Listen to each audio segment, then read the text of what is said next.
You are now rocking with the hottest boxing podcast in the land.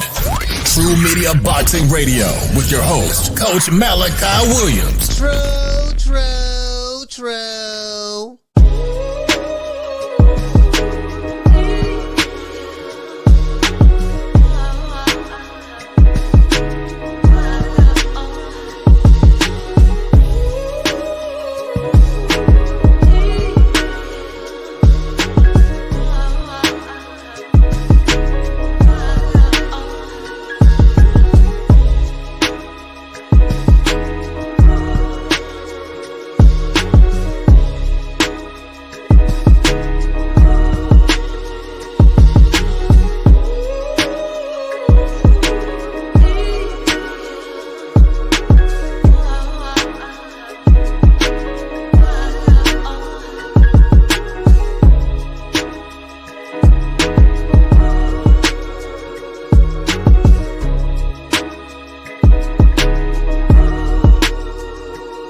For the thousands in attendance and the millions watching around the world, ladies and gentlemen, let's get ready to rumble! Yes, sir. Yeah, man. What's up, Coach Malachi Williams in the building. We back. True Media Boxing Radio. We are back, man. We are back. Oh my God, boy! I'm trying to tell you, boy.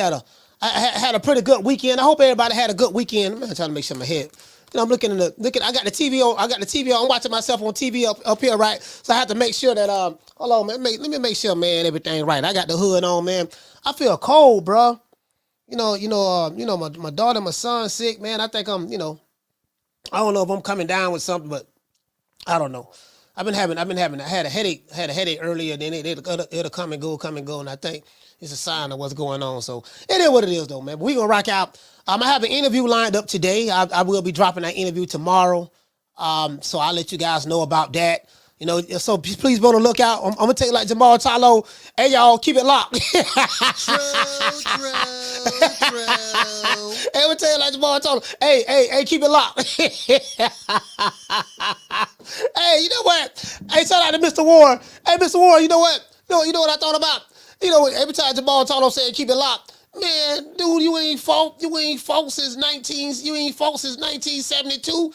I've been keeping it locked. I've been keeping it locked since the 70s, and now you finally, finalmente, you know what I mean? He has a fight. He finally for the fight.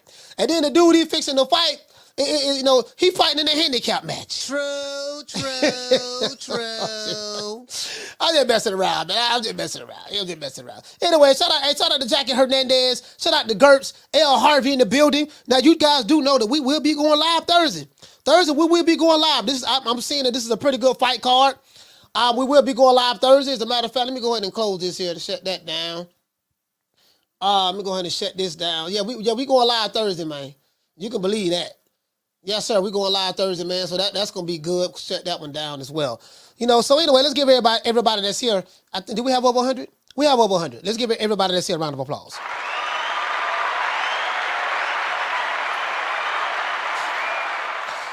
Boy, I've been having a lot of people hit me up about that video I dropped when Keenan called the show.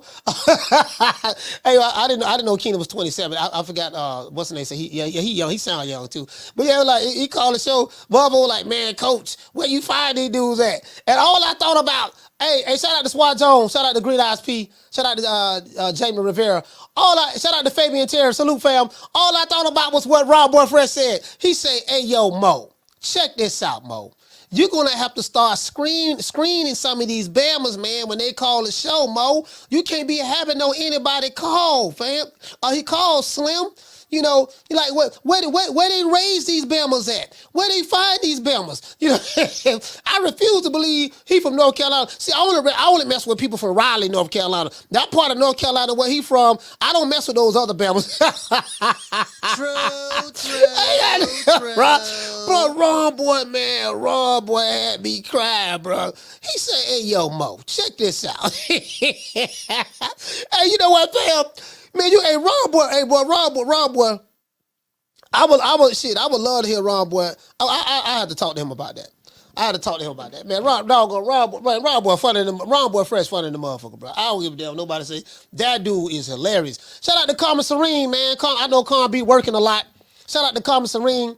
You know, L. Harvey, Jason Follower of Christ, Jamie Rivera, old school. Oh, you got old school in there, man. You know, old school, what's happening, man?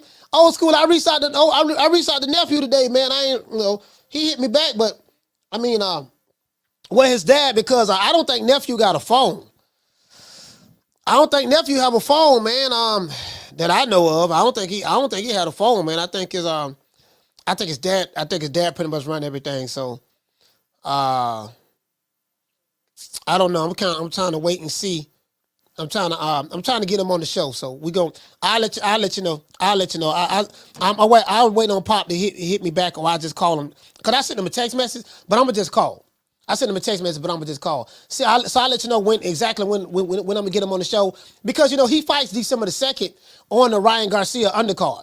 So I told you guys he was the co-main event. He's not. It got changed. He's not the co-main event. He's the co-main event.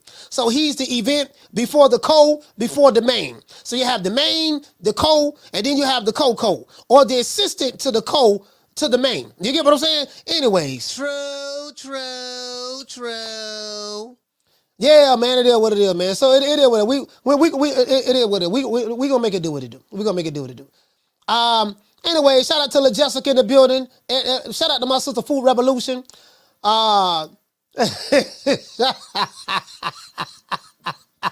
Jackie Hernandez, JC in the building, The Natural. What's going on, fam? Edward Morris, he said all access is on point. You know what, man? I still ain't saw the all access, dog. Believe it or not. But hey, Edward, I was so busy this weekend. So what I'm going to do, I'm going to watch it. I'll try to watch it later. I'll probably try to watch it tomorrow, to be fair, because I have an interview set up for the night. I couldn't get the guy on the show live, so because of the time, it's always going to be to the availability, of the individual. So, it's a good one though. It's a good one. You guys know exactly who this is. You guys know exactly who this is. I have a couple of more guys I'm working on as well. I'll let you know some big ones. So, again, I told you guys a lot of people know who I am, but I'm kind of like too hot for TV, because Coach Malachi won't play the game, and there's a lot of people. They want me on the team. Now I'm saying probably some of the big dogs, the big hog head cheeses, whatever. The big hog head, they want me on the team, but coach let it be known off the ripper that I'm not gonna act right and I'm not gonna play the game. I've always been rebellious, so I'm not gonna play the game for any of these guys. It's just not gonna happen. You get what I'm saying? It's just not gonna happen. I'm not gonna play the game. I'm not gonna cap. I ain't gonna be goddamn pulling the Ellie sucker nigga nutsack. Hi, hi Tank, how you doing, buddy? Oh my gosh, Tank, I love those shoes. Where did you get them from? I never seen any shoes like that. Yeah, these are Jordans. Everybody got a pair of these Jordans right here. Are you sure? You're the first one I ever seen have them. And Tank, what is it? What is this that I hear that you had a fight with Tyson Fury? Did you knock Tyson Fury out? You know what? Tank? Someone told me that. I didn't know how true it is, but I believe that you'll knock him out. You'll knock him out easy because I'm here. You're knocking out heavyweights. Did you knock him out? You know what I mean? See, I don't know how to do that. True. And I damn sure ain't paying a broke nigga no membership fees. You know what I mean? Talking about something. Yeah, dog. I'm gonna let you be a part of the family, dog. You gonna come over here, my nigga. And what you gonna do, dog? See, we gonna give you a set time that you can come on and go live, and then we gonna have our entire community behind you. You get to use the hashtag. See, the hashtag mean a lot. So you get to use the hashtag, dog. And we got a lot of digital gangsters out there. We say that got emojis. I had some trolls, cause we did a pop-up on my phone. I had some trolls, doggone, come over there, try to jump in the chat yesterday. I said, I don't know why, these dudes hilarious. They love me. True. And they be hate watching and loving a nigga, and hate that they love a nigga at the same time. Anyway, let's get into the show. Now, unveiling the dark horse. Does De Los Santos have what it takes to stop Shakur Stevenson? There's a whole lot of hoopla. There's a whole lot of... Listen, I got niggas who whatever I like, they don't like off the rip. So, hey, listen, check this out. I know these guys very well. Keena. I gotta say the names. VA Money, gotta say the names. And shout out to those dudes. Shout out to those dudes. But like, anything that nigga like, I ain't gonna like. So, you know, it is what it is. So like, listen, them niggas, that boy, they hate a nigga, but they watch a nigga. So I can't stand a nigga, but I gotta watch him. But I don't like the nigga. So any position he take, I'm gonna just take the total opposite. Cause I don't like the nigga anyways, but I'm gonna watch him. You get what I'm saying? True. Hey, they gonna Kitty say, damn, coach, you gonna name drop me? Yeah, I got a name drop it, dog.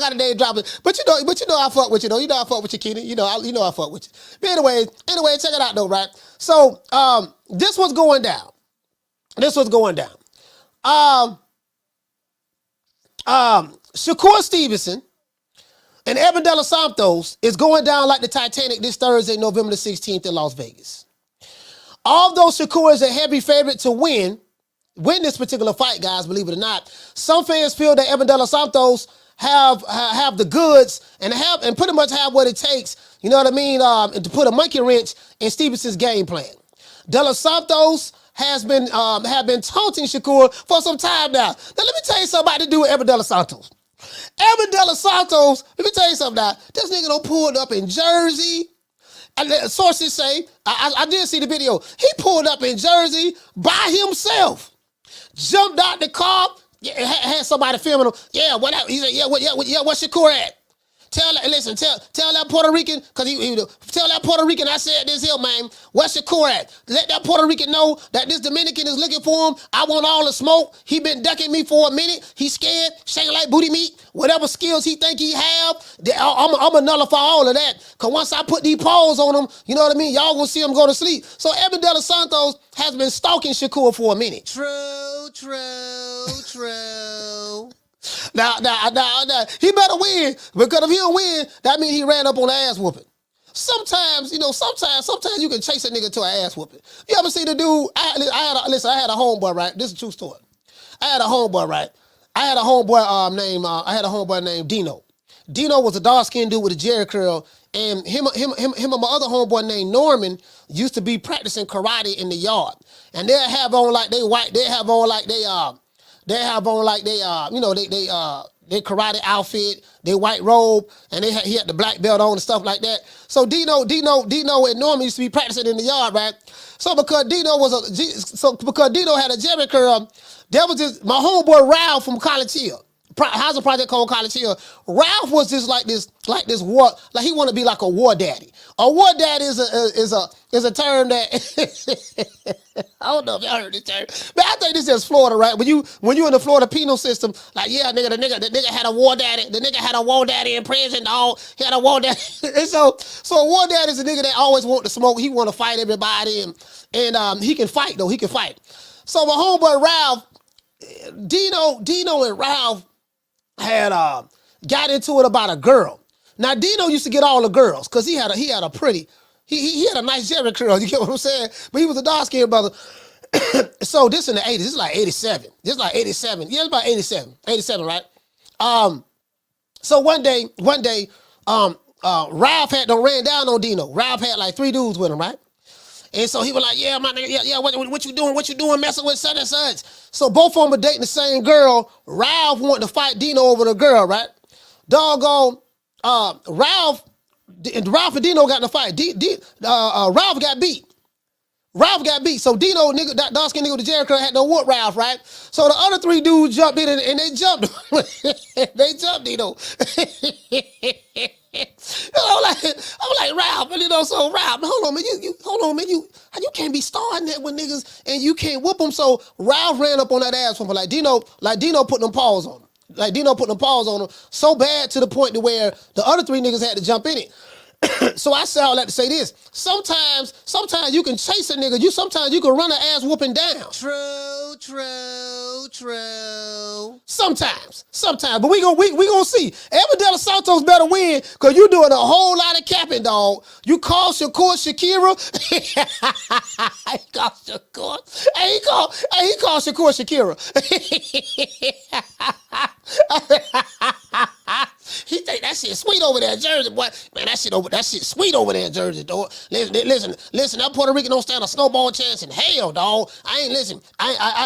I'm 22-0 against Puerto Ricans in the street. I'm talking about, man, I ain't gonna let no Puerto Rican with dimples and good hair whoop me doing anything. Edwin De Los Santos is talking cash. True. Yeah, man. Listen, Edwin De Los Santos is telling anyone who would listen that he's going to beat Shakur. He's even shot videos, as I said before, calling Shakur Shakira. Detractors of Shakur say that he's a hype job. That's what detractors of Shakur say. They say, man, come on, man. Shakur Stevenson hype job, man. Since De Los Santos is talking so much, he's now going to have to back it up. Now, that's the thing now. When you do a lot of talking, you better not get your ass whooped. Because when you talk that shit, you got to back that shit up. That's all I'm going to say, right? If Edwin were to win this fight this Thursday night in Vegas, he will become the newly crowned WBC Lightweight Champion of the world, not an email champ. They're fighting for a vacant title. So since the title is vacant, two men got to fight for it in order to see who's going to be the champ. That's how it's supposed to be. When you see a nigga get elevated, that's email. True. If Edwin were to win, so we're going to see exactly what's up, right? If Edwin were to win this Thursday night, he will become the newly crowned WBC Lightweight Champion of the world. If he loses, he will be exposed as a loudmouth Dominican hype job who got beat like everyone thought he was. Now, according to DraftKings have Shakur a whopping minus 1,200 favorite to beat the hard-punching Dominican. Will De Los Santos pull off the upset? Or will Shakur show De Los Santos and his detractors that there are levels to this shit? Hey, like, share, subscribe, leave your comments below. And don't forget to sign up to the newsletter, guys. The newsletter is pinned to the top of the chat, or you can find it in the description below. That's so that anytime I go live, you will receive an email or a text message from me. I haven't sent out any text messages yet, but I will in the future. Just letting you know, hey, man, we got a new video. We just dropped it. Sign up. Because sometimes YouTube don't always send out the notifications. You get what I'm saying? But before we get into the show, we got to say all praise is due to the Most High, the Most Exalted, the greatest human being on the planet Earth, Mr. Al Heyman. Well, I guess I got to be like everybody else and sing Al Heyman. I can quit my job now, baby. 6 figures, baby. You feel me? But a name. Do you have a name? Oh, nah, I ain't got no name, Name them names, man. They know who they is. Name them names, please. The names need to be named. They know who they is. The Mexican monster. Hey, man, shout out to Miss Penny. Miss Penny is in the building. Miss Penny, when I think about Penny, I think about when Janet Jackson played Penny on Good Times. That's what I think about. Shout out to Miss Penny in the building, La Jessica, Swat Jones, Yarmus from Brooklyn. Brooklyn, stand up. True. Hey, you know what? Dudes from Brooklyn gotta be the cockiest, most arrogant dudes in New York. I don't know. No, you know what? It might be between Brooklyn, dude. It might be between brothers from Brooklyn and Harlem. Cause Harlem dudes something else too. I think Harlem dudes think they the flyest in New York. Ain't nothing flyer than nobody from Harlem. So Harlem, they be Harlem shaking and all that stuff there. I think the Harlem dude, but the Brooklyn dudes, man, the Brooklyn dude, listen, Brooklyn is we the hardest, we the toughest, we the thoroughest borough. Like, nobody more gangster than Brooklyn. True. And that's how I had a homeboy named Dennis from Brooklyn. I met him in 1987. He moved from Brooklyn to Tampa. He stayed here for a year because his mom was trying to get something straightened out or whatever. I think she broke up with a boyfriend or something, for what I remember. So they left New York and came to Tampa. She stayed here for a year. And man, listen, he was a cocky, arrogant son. That's all he talked about, boy. I'm from Brooklyn, son. I'm from Brooklyn, B. You know what I mean? Brooklyn. Like, nobody want to hear that Brooklyn shit. Nigga, you in Tampa right now. I want to hear that for that Brooklyn shit. I'm just saying, B. That's when he just say B. I'm just saying, B. I'm from Brooklyn, baby. So if you hear a dude say B, that's an old school cat. Cause I don't know if dudes in New York say B anymore, but if you hear dudes say B, that's an old school New Yorker. You get what I'm saying? He said they say B in Uptown. Oh, they say B in Uptown still? Hey, they been saying B for a minute. B and son, son, done. You feel me? You know what I mean? So anyways, Anybody watching the show, hate watching, don't want to hit the like button, Riley, get him. Look, fuck you. Fuck the plane you flew in on. Fuck them shoes. Fuck the socks with the bell on it. Fuck them cheap-ass cigars. Fuck your yuck mouth teeth. Fuck your hairpiece. Fuck your chocolate. Fuck Guy Ritchie. Fuck Prince William. Fuck the Queen. This is America. My president is black and my Lambo is blue, nigga. Now get the fuck out my hotel room. And if I see you in the street, I'm slapping the shit out of you. Hey, shout out to Food Revolution, Kendall Price in the building, Corey Bradley, shout out to my sister Omaha, Nebraska's finest, Tila in the building, Eric Grimey, salute fam, shout out to Legacy Mindset, Nelly Content, Swat Jones, shout out to Kasim. Anyway, we pulling up. That's what we gonna pull up today, and I'm gonna drop these phone lines. I do not want to argue with a nigga today. You wanna argue? I can't argue with you. You mad. Look at you. You mad. I don't get paid to argue with you. Who is you?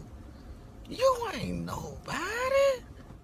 And guess what? If you come over here to True Media Boxing Radio, we running things. Yep, that's right.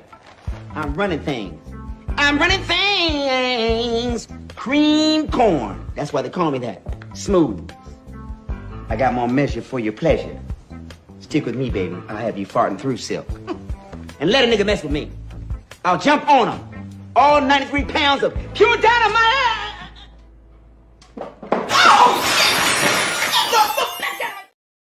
Hey, man, yeah, you know, that's what we tell them. We running things. We running things.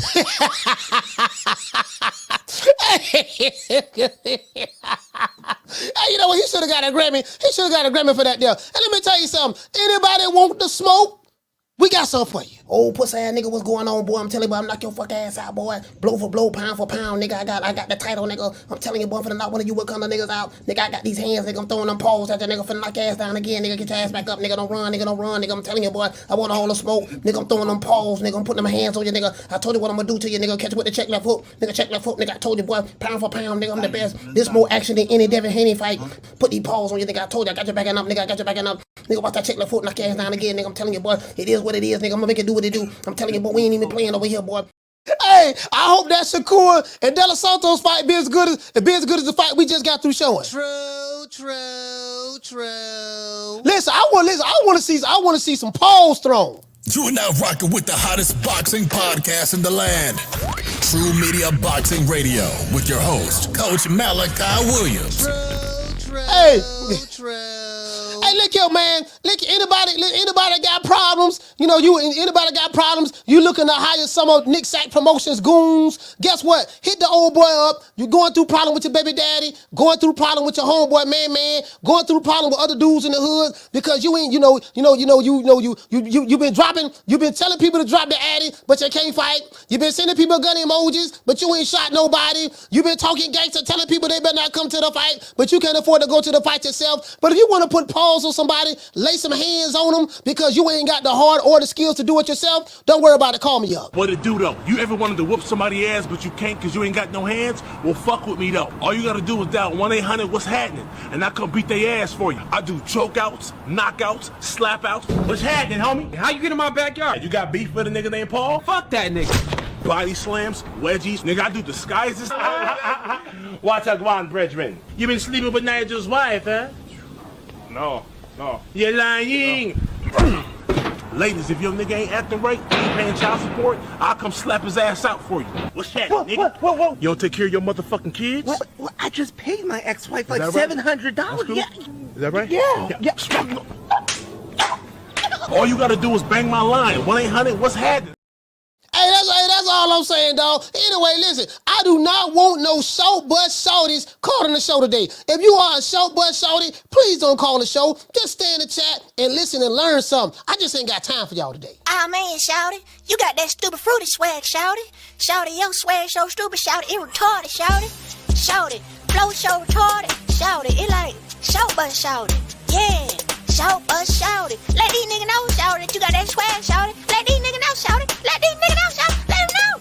Shout but shout it. Shout but shout it. Shout but shout it.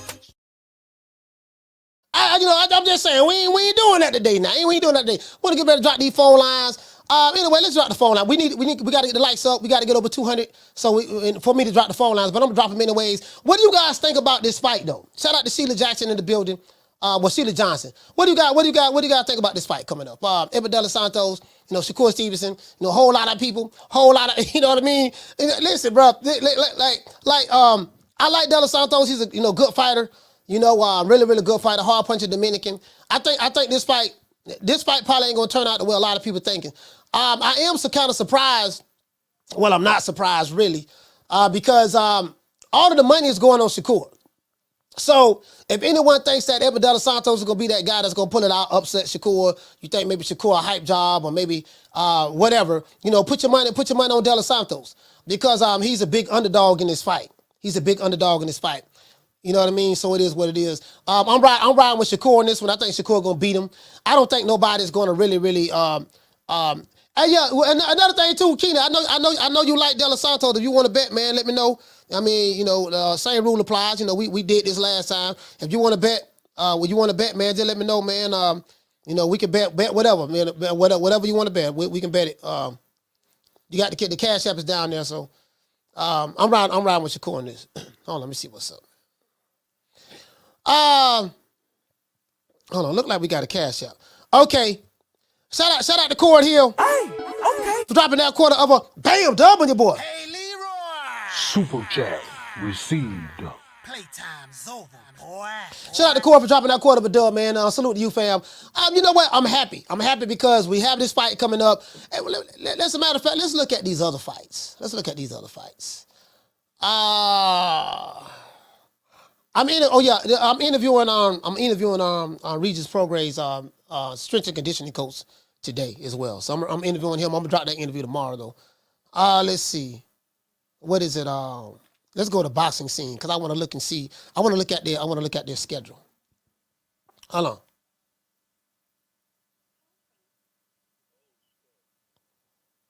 Hold on, guys. Hold on. Carla, hold on. Hold on, I'm trying to see. Let me see something, guys. I want to make sure we results schedule. Hold on, guys. I want to make sure. Okay, we have Shakur. That's Thursday. All right, and then Saturday we have. Saturday we have Diego Pacheco. Diego Pacheco versus Marcelo. Okay, Diego Pacheco fighting Saturday. Okay, cool. Super middleweight fight. All right, that's cool. Carla, what's your name? Where you calling from? Hey, this old school from Chicago, Coach. I got your message. Old school from the Chi. Yeah. Hey, Coach, I just want to say this. Ain't going to take me long, real fast. Hey, Coach, you're a best. I'm telling you, to a certain extent, you like God. You might not reach, I might not be able to get you the first, second, or third time, but if I keep trying, I got to have faith and belief in you. I appreciate you, Coach, for leaving that message to me. I'm trying to stay focused and stay aware because that's my main thing that's going on out there. Hey, Coach, I love you, Coach. I like it. I subscribe. If I had a Cash App, I'd send you something. Yeah, man. All right, listen, man. Old school. I appreciate you, fam, man. I appreciate the support, my brother. You know what I mean? We rocking out. Yeah. I'm gonna try to get nephew on as soon as I'm gonna call him. Hey, I understand that. I heard that part too.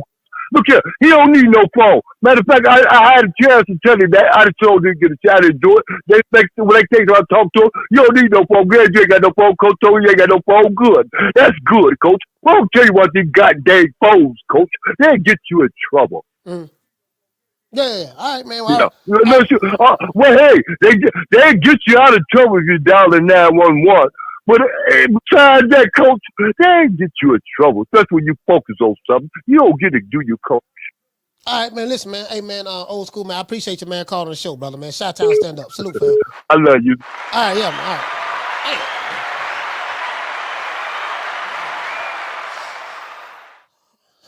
Hold on, guys. Hold on.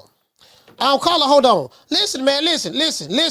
Today, there will be no show but shorties now. Man, Shouty. You got that stupid fruity swag, Shouty. Shouty, your swag so stupid, Shouty. It retarded, Shouty. Shouty, flow so retarded, Shouty. It like shout but Shouty. Yeah, shout but Shouty. Let these niggas know, Shouty, that you got that swag, Shouty. Let these niggas know, Shouty. Let these niggas know, Shouty. Let them know. Shout but Shouty. Shout, shout, shout, shout, but shout it. Caller, what's your name? Where you calling from? Yo, what up, coaches? Is Rod from LA. Rod from LA. Yeah. Talk to me, fam. God damn, coach, couldn't understand what the hell the brother was saying on the phone. Shit. Well, but anyways, coach. I mean, I think that's how they speak from Chi-Town. You know, it's a Chi-Town thing. You know. It kind of reminds me of the scene from that movie ATL when he was buying that bud. Couldn't understand what the hell he was saying and shit. But anyways, coach, I got to go with my Dominican brethren, man, De Los Santos. Not only because I'm biased because I'm Dominican, but also because I've been following De Los Santos, coach, and I think he has it all, man, to pull it off, coach. I mean, he can box. He's a good counter puncher. He has power as well, you know. It just depends on the game plan that he's going to come in with Shakur, because Shakur is good at keeping that distance, you know. That's the only shit. But Shakur got good timing. De Los Santos got good timing too, coach. And I was seeing this interview with Hitchison. He was saying that, man, the one thing that he realized about De Los Santos that he times you, and that's how he gets you. And he was saying in an interview that Shakur better watch out with that because he's really good at catching people with the timing. And man, I just think De Los Santos is gonna put it off, coach. Like you said, man, you know, he's gonna be like Shakira Twitterson, coach. But that's my call, coach. All right, shout out to Ralph from LA. Yeah, salute, fam. I think this fight is going over. Of course, I think it's going to be a decision by Shakur. I think it's going to be a decision by Shakur. I think it's going over. I'm looking at the footwork, timing, distance, speed. The speed gonna be. Hey, boy, that speed, that footwork, and that timing gonna be a motherfucker, boy. And you know, so I think it's gonna go. I think it's gonna go 12 rounds. I think it's gonna go 12 rounds. The only way I can see De Los Santos winning this fight, he's gonna have to knock Shakur out. He's gonna have to stop him. He's not gonna outbox Shakur. He's not gonna outbox Shakur. You know what I mean? So I don't see that, and that's what I'm betting on. I'm betting on the over. Shakur by decision. That's what I'm betting on. And then just anybody else, I'm just betting head up. I got Shakur winning head up. And I don't give a damn how it go down. He gonna win head up. That's how I'm betting head up. But I'm saying, but on DraftKings, I'm betting the over. I'm betting over on DraftKings. But yeah, man. So, but then, you know, now let me tell you something, bro. Let me tell you something. I'm writing an article, right? I'm writing an article about how, you know, because boxing is doing really well, like worldwide. Boxing is doing well everywhere. It's just that a lot of people were sad because Showtime is going out of business. Showtime, well, not going out of business, but you know, they leaving boxing. And to me, that's a good thing. I'm gonna tell you why that's a good thing. The only way that the boxing market in America is going to reset is that the old guard has to leave. HBO left, Showtime is done, the old guard has to leave. And the old way of doing things has to go.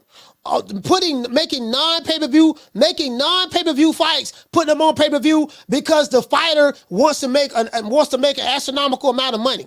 Because you got a fighter, one fighter want to make a whole lot of money, and another fighter want to make a whole lot of money. So what we're going to do, we're going to put this fight behind a paywall. We're going to put the fight behind a paywall because this motherfucker here holler about he want $5 million, but you worth $100,000. And then this other dude holler about he want $5 million, but you worth $250,000. So this is what we're going to do, baby boy.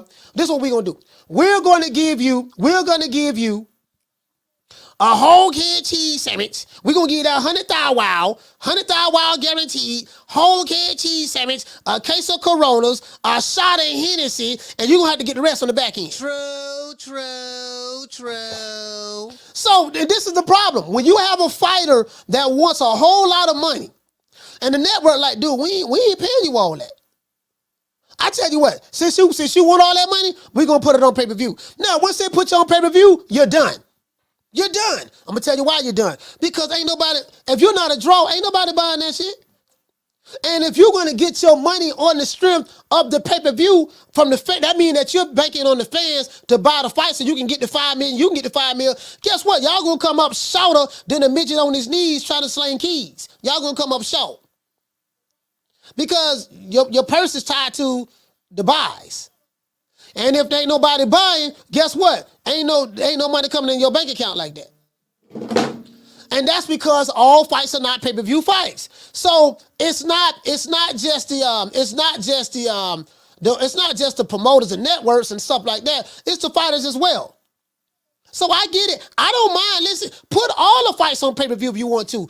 Listen, any fighter that's boxing, put them all on pay-per-view. Guess what? I bet that shit go triple wood. True.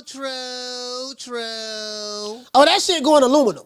That shit going aluminum. And this is why, shout out to Jackie Hernandez, shout out to El Harvey, shout out to Larry Lopez. And this is why that, it's a good thing it's a good thing. And then what it does is it removes a little bit more, because boxing is very, very political. I can tell you guys that right now. Even right here, with me having a boxing YouTube channel, it's politics. You have guys who want to have certain relationships with networks, certain relationships with promoters and promotional companies and fighters. So you have guys who are willing to do certain things in order to establish those relationships, and then they don't want to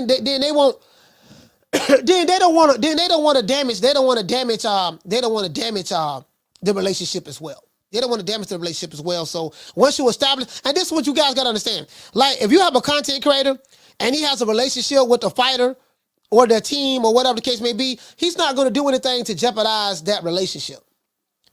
So some of these guys may, I mean, it is what it is, and that's just life. That's in life. Like, if you have a business relationship or just a relationship with someone, and your business, i.e., a YouTube channel, is dependent upon you getting the interviews of certain fighters, so it adds credibility to who you are as a YouTube channel, and then you get access. You get to go to the fights. You get to get press credentials and stuff like that. See me, I don't fall into that category. Right? Because I won't get, like PBC, I won't get no press credentials from PBC. I mean, I don't give a damn. I can pay my own money to get in the event and do whatever. You get what I'm saying? But I won't, you know what I mean? Because I'm not the nigga that's going to act right.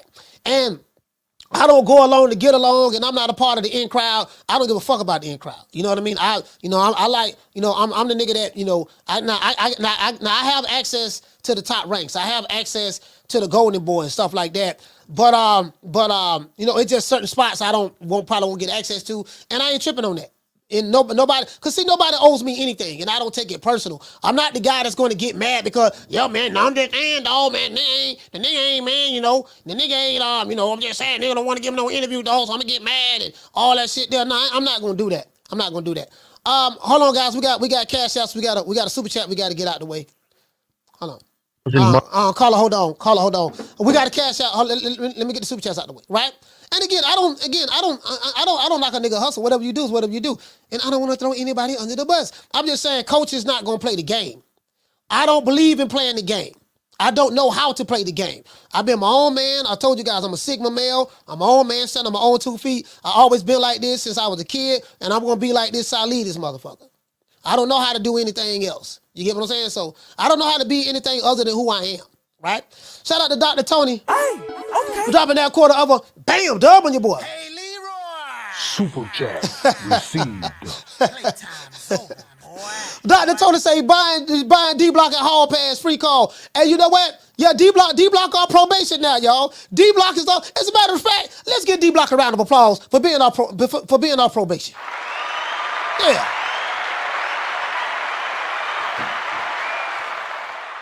Caller, what's your name when you calling from?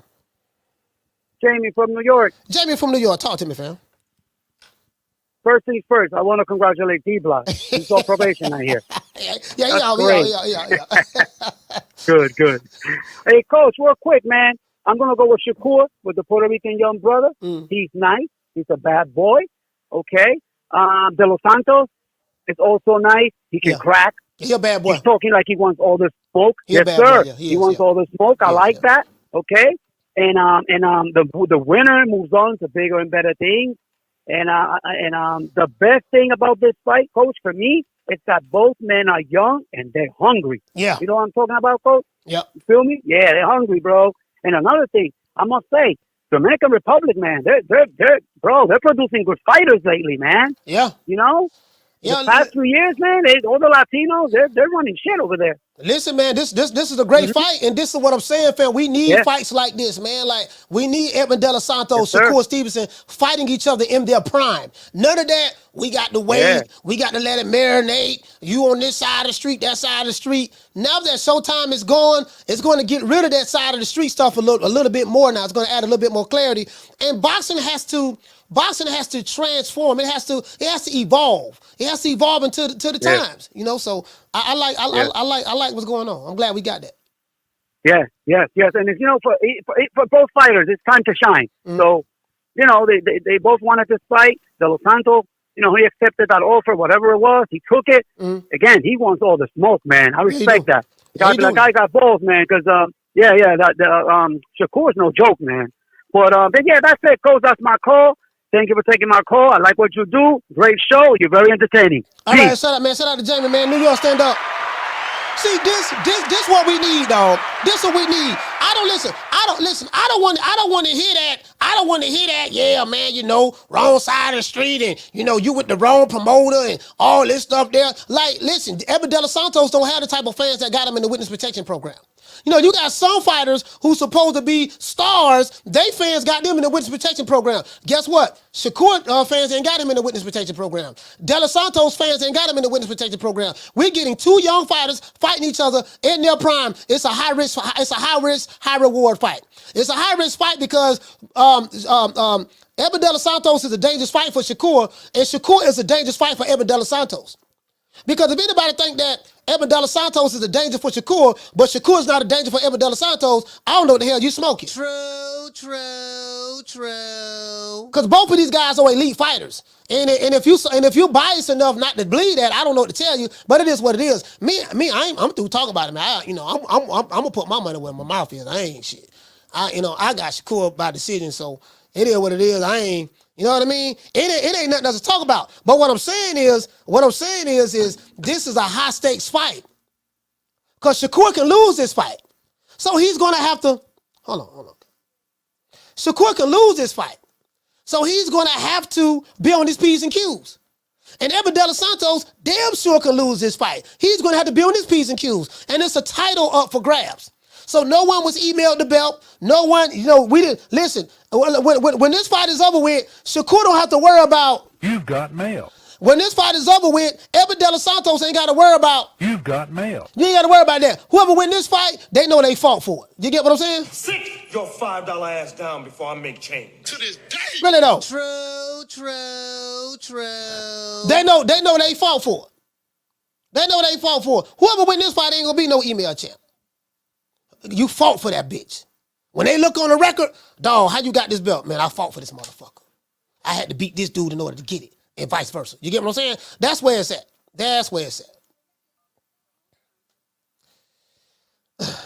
Caller, what's your name when you calling from? What's new, Coach? It's your boy Two-Tone the Superstar. Please say the Superstar. Two-Tone the Superstar, talk to me, fam. Yeah, man, I got Shakur Stevenson winning, but Coach, it got to be exciting. We cannot have no boring fight from Shakur due to marketing purposes. Mm-hmm. We cannot have that because then Devin Dollars, Devin the Dream Haney, Dollar Bill Haney is not going to budge off that 25%. I need Shakur Stevenson to come out with Bad Bunny. I need a Puerto Rican flag all over the short. I need Drake to come out. Say Bad Bunny.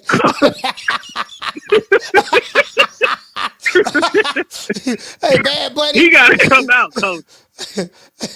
I need this on a Thursday too, Coach. Hey, what's that chick there? This is one chick but she be having these demonic. Yeah, I know you in the music real heavy tone, but this chick, man, I like this chick, man, but she be having some demonic ass goddamn videos, fire ass music. She a chick though, boy, out of LA. She sang pop. Doja Cat. Yeah, man, listen. I'm listening to Doja Cat. Doja Cat is fire. I'm like, man, this bitch, she a bad. She bad in the motherfucker, man. But I'm looking at her videos and they be so demonic, bro. I say, man, why they gotta be doing this ritualistic demon stuff in their videos? Got the devil in there with the, with the horns, and I'm like, come on, man.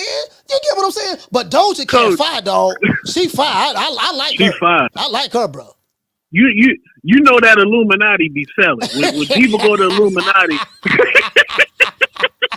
that Illuminati sell records. That Illuminati sell. But yeah, I'm happy to see another PBC fighter gonna get his ass whooped by a top-ranked fighter. Because De Los Santos, Don't act like you wait for the PBC. Another nigga about to go on across the street and get his ass whooped. Just like Earl Spence whooped. PBC, you niggas looking bad out there. Every time y'all step out y'all stable, y'all get your ass whooped unless it's Gervonta Tank Davis. Yeah, coach, but I got put your money on Shakur, but it gotta be exciting. We cannot have a boring fight. He gotta be exciting, coach. Gotta be exciting. Also, coach, can you explain? I'm gonna get off the phone, but how does Devin still keep his titles at 135 if they fight for this vacant belt? So I don't understand that. Like when Devin comes back down, does he keep his title? I don't understand that. No, I'm explaining it, man. You want me to do it when you're off the air? When you got off the phone, or? Yeah, explain it out. Yeah, right. Peace and love, coach. Keep cooking, bro. All right, salute, man. Two-tone, the superstar, Phoenix, stand up. Hey, see what it is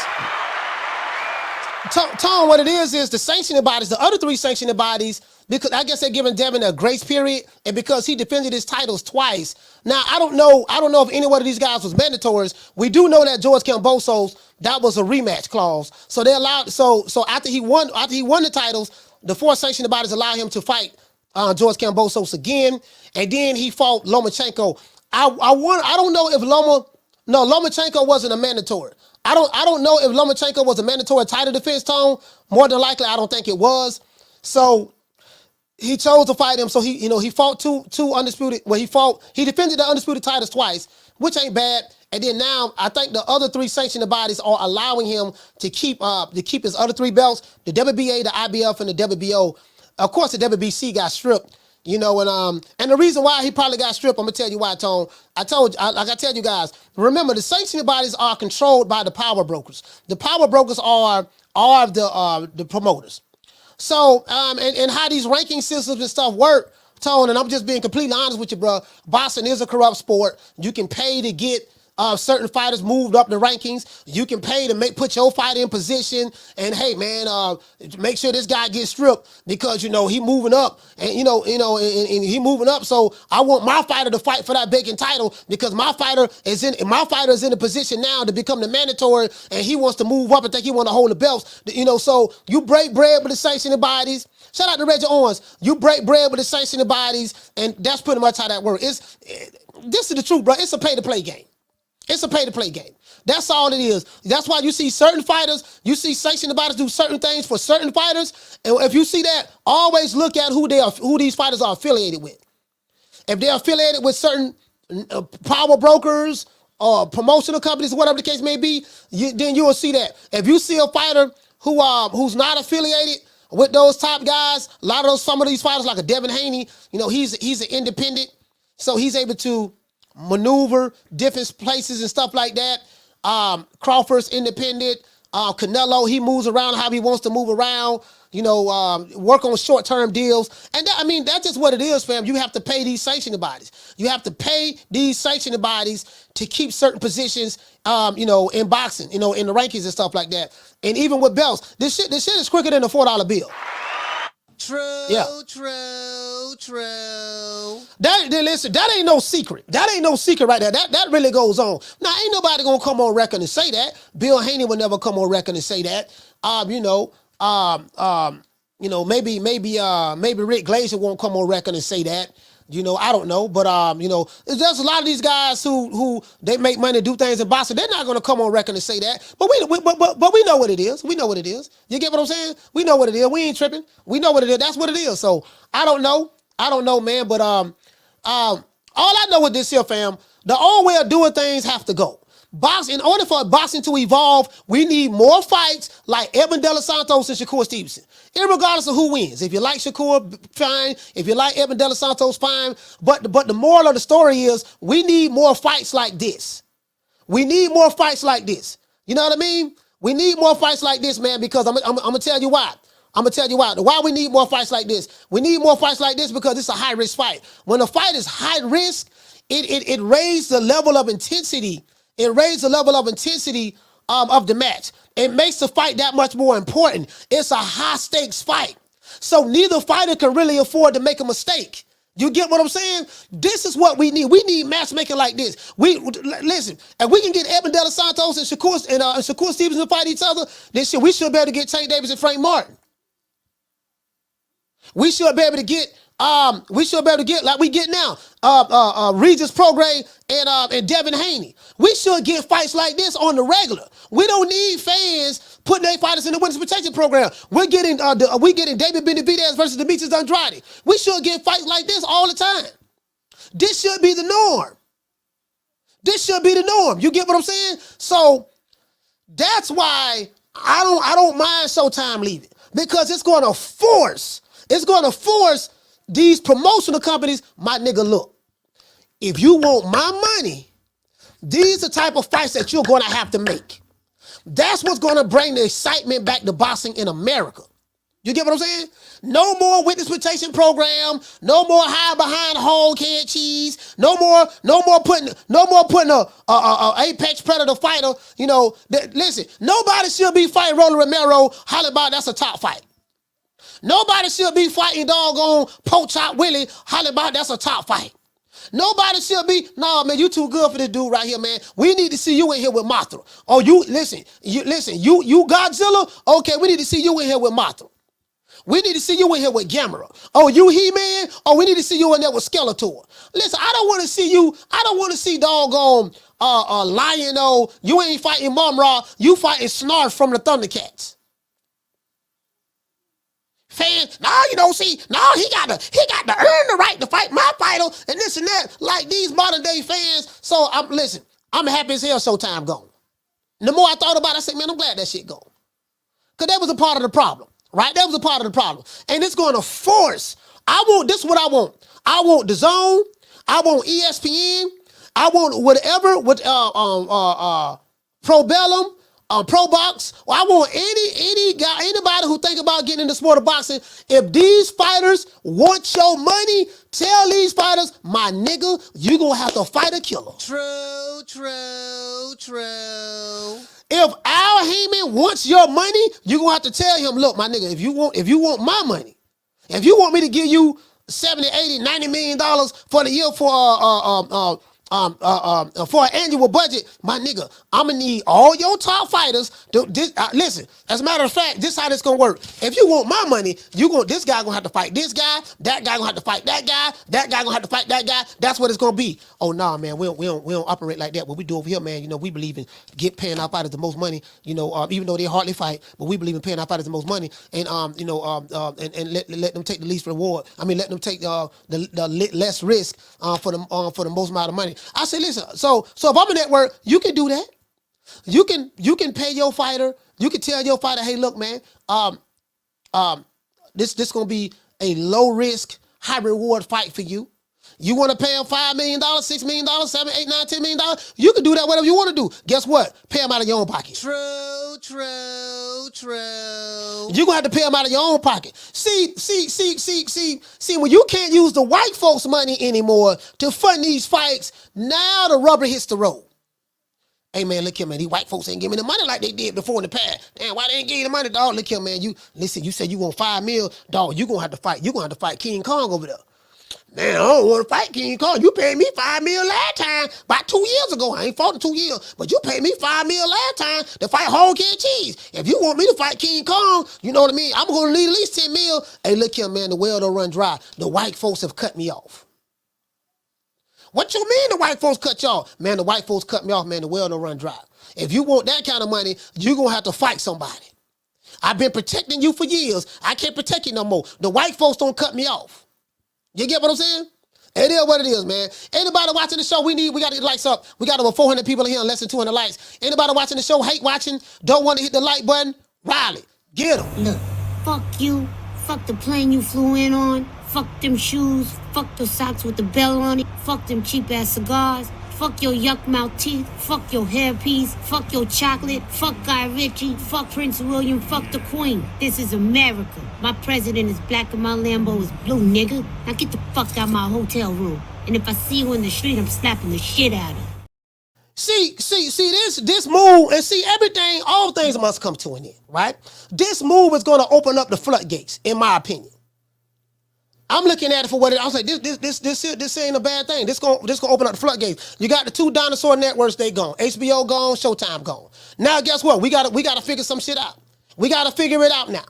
We got to figure it out now because all I care about as a boxing fan, I want these young dudes to fight in their prime. I love the fact that Edwin De Los Santos, and let me tell you something. I like Edwin De Los Santos. I can't help but like the dude.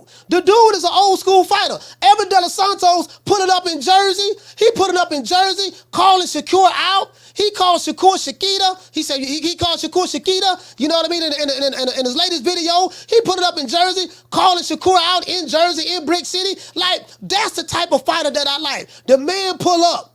Now, ain't nobody got no problem with Edwin De Los Santos pulling up, but when Demetrius Andrade pull up, it's a problem. True. So y'all had a problem. So y'all ain't got no problem. Y'all ain't got no problem with Edwin De Los Santos putting up on Shakur, coming to Jersey, shooting videos, calling him Shakira. Y'all ain't got no problem with that. But when Demetrius Andrade do it to Canelo, everybody got a problem. We the Charlo twins. We known for calling everybody out. Please call these people out. Listen, the whole world's looking at you. Call these people out, What's up? It's the Jamal the Hitman Charlo. Let's get it. Who won it? Name them names, man. They know who they is. Name them names, please. The names need to be named. They know who they is. The Mexican monster. Mexican monster. Nello. Hey, I'm just saying, man, dudes be picking and choosing. They be picking and choosing when they want to see fighters want to smoke. When it's their favorite fighter, oh man, he clout chasing. Hey, hold on. You know what? Y'all ain't noticed this? Why ain't nobody saying that doggone Edwin De Los Santos clout chasing? Oh man, he clout chasing, man. He clout chasing Shakur. He showing up in New Jersey. He desperate. He clout chasing. You want to know why they don't use that language for Shakur? Because Shakur is not one of those fighters that's a part of the popularity group on YouTube. You get what I'm saying? You know, when it's a fighter that have a group of fans, that have them in the witness protection program, anytime a nigga call them out, anytime somebody call they fight out, oh man, he clout chasing. He really don't want to smoke. They like to pick and choose who clout chasing. You know, you get what I'm saying? They like to pick and choose who they like to say clout chasing. Okay, so if this fighter want to smoke from that guy, and that fighter want to smoke from that guy, how come that guy's clout chasing, how come that guy is clout chasing, but this guy want to smoke? When it's their favorite fighter, they put him right in the witness protection program. That's what it is, dog. That's what I've been noticing. The hypocrisy. Carla, what's your name? You calling from? Keenan Richo, North Carolina. Keenan from North Carolina. Talk to me. Where we at, Coach? You ready for this fight? Yes, sir. I'm talking about it. Hell, y'all ready for it? Yeah, sure will. I'm really ready for it, man. I'm glad we got these two dudes fighting each other in their prime. You know, this what we need. This what boxing need. Just great matchmaking. Right. Definitely an explosive matchup. And what if I told you that I could potentially be the reason this fight was happening?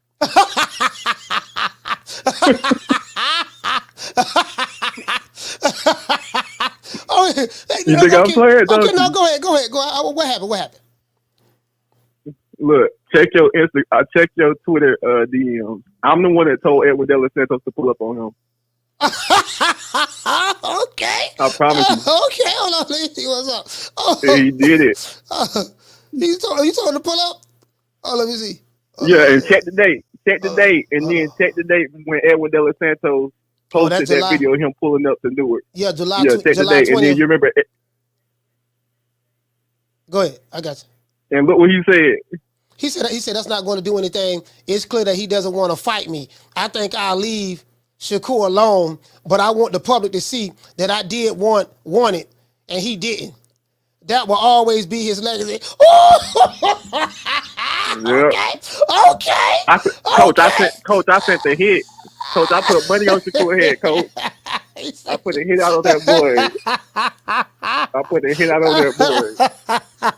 Nah, but for real, on the real stuff. Yeah. I think this is gonna be a good fight. You know, and then this is the thing. I don't want people to think I don't like Shakur. I hate Shakur. I'm just not a big fan of his style. I like explosive counter punches. I like boxer punches. My favorite fighter is Ryan Garcia, the monster in no way.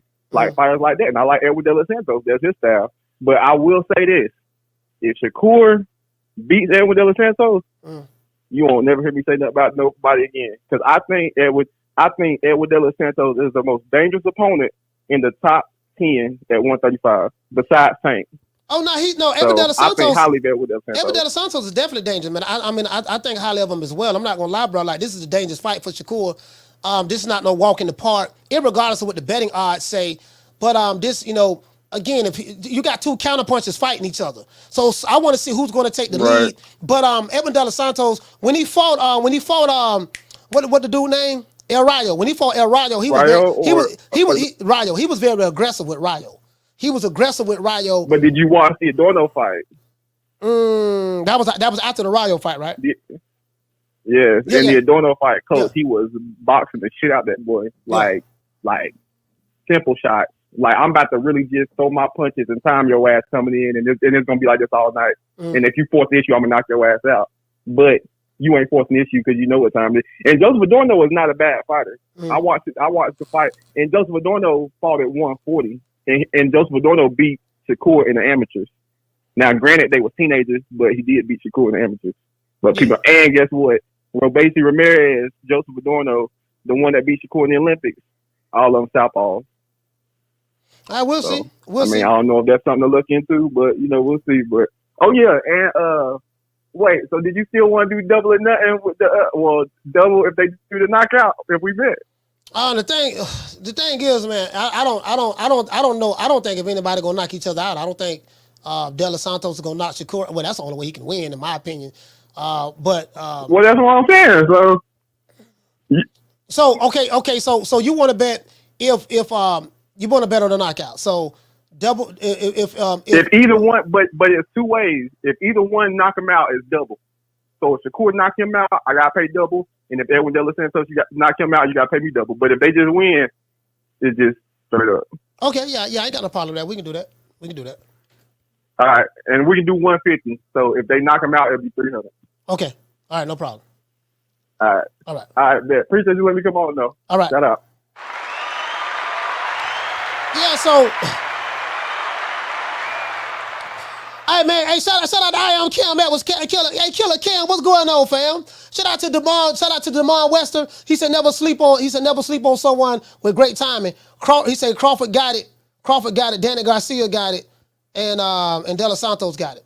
Yeah. Shakur got it as well though. Shakur have it as well. So this is what I'm saying. You got fighters who, you got both of these guys have. I look at Shakur as an elite fighter. I really do.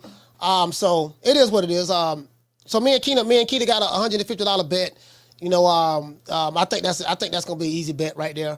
And I think that again, if De Los Santos were to win by knockout, then that'd be double. I have to pay Keita $300, and then if Shakur Stevenson stopped De Los Santos, he had to pay me $300. But I think it's going 12. I think it's going 12.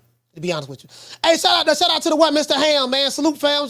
Shout out to Swat John. He say, Lord have mercy. True. But this ball been taking the easy matches, fighting other balls. Hey, listen, no more. Hey, shout out to Food Revolution. She said Shakur does too. And that's why this is such a great matchup. But this is what I'm saying, Food Revolution, and I already know, man, you've been talking about this as well.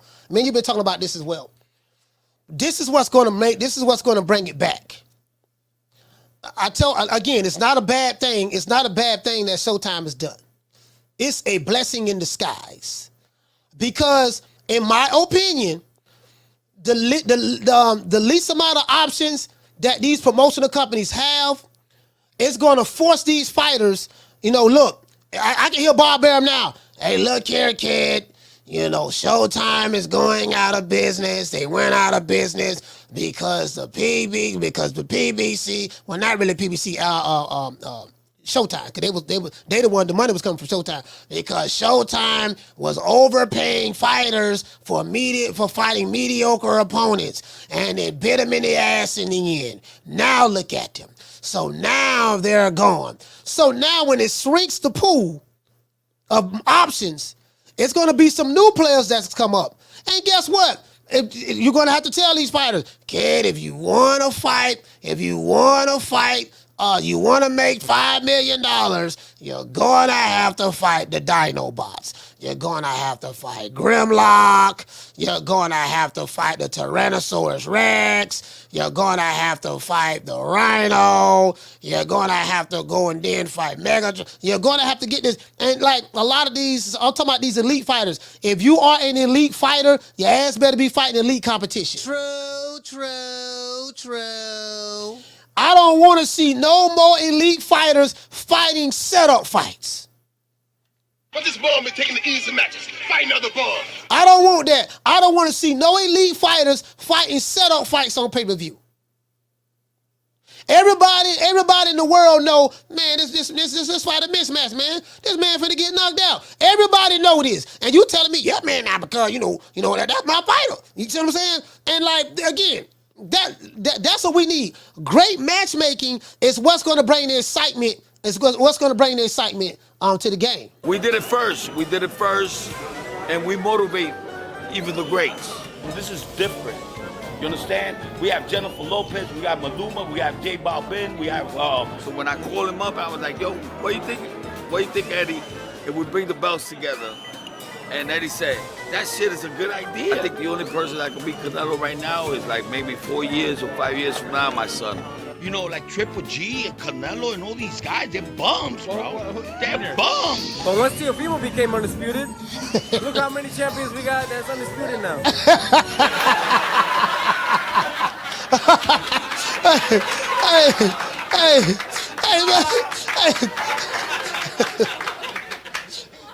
Hey, that's the D-Rod. That's the D-Rod I'm talking about. Once Teofimo became undisputed, now you know he was interviewing. You know he was interviewing T. Diddy. He was interviewing T.O. Senior. Look, once Teofimo became undisputed, look how many other people became undisputed. Now you know he was. I'm like, boy, sit your ass down some goddamn well. Yo, Teofimo was the one that set the trend for undisputed.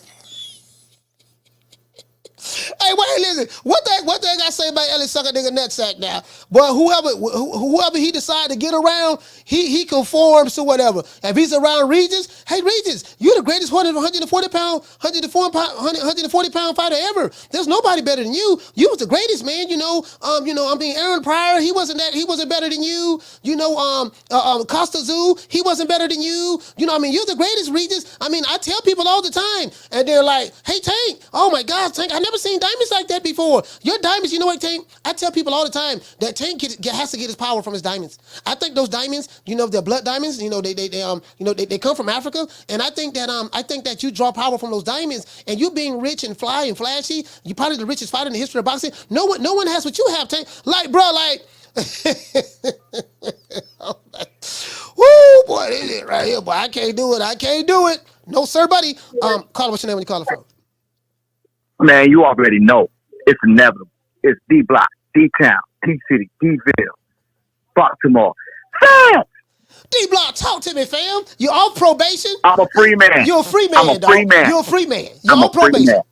I want to thank all my haters. Kiss my ass twice, like they say, of course. I couldn't do it without you, Coach. I couldn't do it without you, Coach. Every time I look at the show and I hear you talk, I hear, how you treat your haters, how you respond with your facts. Coach, I am even more inspired now that I'm in jail. I'm going to tell you something. The hate in me, Coach, the hate in me right now that I got, facts, they got to come out, Coach. D-Block, hold on, D-Block. Hold on, D-Block. I got to say this. Even though you're a free man, it comes with stipulations. Stipulation number 1, you got to get to your point. Stipulation number 2, you can't be filibustering for the sake of filibustering. Stipulation number 3, can't be calling 20. You can't be calling 20 times. You're right. Pretend that you in jail and you trying to get out. And you call Big Booty Judy, but she got third leg Tyrone at the house, and you trying to convince Big Booty Judy to put her welfare check up to bond you out of jail. So you got to make this phone call count. Go ahead. Okay. I got 2 calls. I got 2 calls today. This is the first one. So let me lay the foundation of my call, Coach. When you come with the show, you got to come with hate. But when you come with the hate, you got to come with facts. So here we go. De Santos versus Shakur Stevenson this Thursday. One of the greatest fights of the year. Let's just keep it real like that. Now, we know my youngin, Shakur Stevenson, the GOAT, at 135. He's going to go in there. And I'm going to tell you how it's going to go. The foundation is set. the young man will go in there and show the world why he is the prime guy. He is the next generation of everybody else that could say whatever they want to say. He is greatness at his best. Shakur Stevenson will outmaneuver, out anybody. Tank Davis, Devin Haney. He's going to be the greatest boxer of our era, Coach. And I'm going to leave it like that. The next call will be how the fight will go. D-Block, D-Town, D-City, D-Ville, Baltimore, stand up. D-Block. Hey, you know, I like that. I like that. Y'all see that? Did y'all see that? Y'all see my dog D-Block. D-Block called the show. He hit his point. You get what I'm saying? That's what I'm talking about, baby. I plead the fifth. I plead the fifth. 5, 1, 2, 3, 4, 5. Anything you say, 5. Go ahead, ask me a question. Did you? That probably was the greatest phone call from D-Block of all time. Like, that has to be the greatest. That has to be the greatest. Now, this is what I want to know too, guys. Now, Keenan, you heard what Keenan said. Keenan sent me a screenshot showing me that he told Edwin De Los Santos to pull up on Shakur Stevenson, right? Listen, Keenan, I need you to do more of that. We need screens. What we need you to reach out to all of these fighters. Look, I need you to pull up on Tank. Look, I need you to pull up on Devin Haney. Look, I need you to pull up on Boots. Look, I need you to pull up on Crawford. Look, I need you to pull up on Spence. Look, I need you to pull up on doggone Jamal and Jamel Charlo. Look, I need you to put up on Canelo. Now, one thing I will say now, I like when Demetrius Andrade pulled up on Canelo at the press conference. I like that. Now a lot of Canelo fans did like that. Oh man, that motherfucker, he got the nerve. He got the nerve to be pulling up. He got the nerve to be pulling up pulling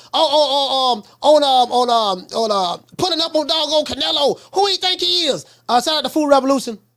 For being a member for 21 months. She said, oh, mamas. You get what I'm saying? I'm just saying, though, he got the nerve. So I'm like, how y'all picking and choosing when it's okay for a fighter to pull up on somebody? Because I came up in the era of the pull-up. Get out while you can. Don't get a sucker no statue. Give him guts. Like, that's the era I came up in. Get out while you can. Don't get a sucker no statue. Give him guts. Nigga pulling up, getting out while you can. Don't get a sucker no statue. Give him guts. Look, see, I came up in the era to where fans didn't have their fighters in the witness protection program. They wasn't protecting them. They wasn't building barriers for why we shouldn't get fighters to fight each other in their prime. And bro, I'm telling you, listen, this is my humble opinion. My humble opinion.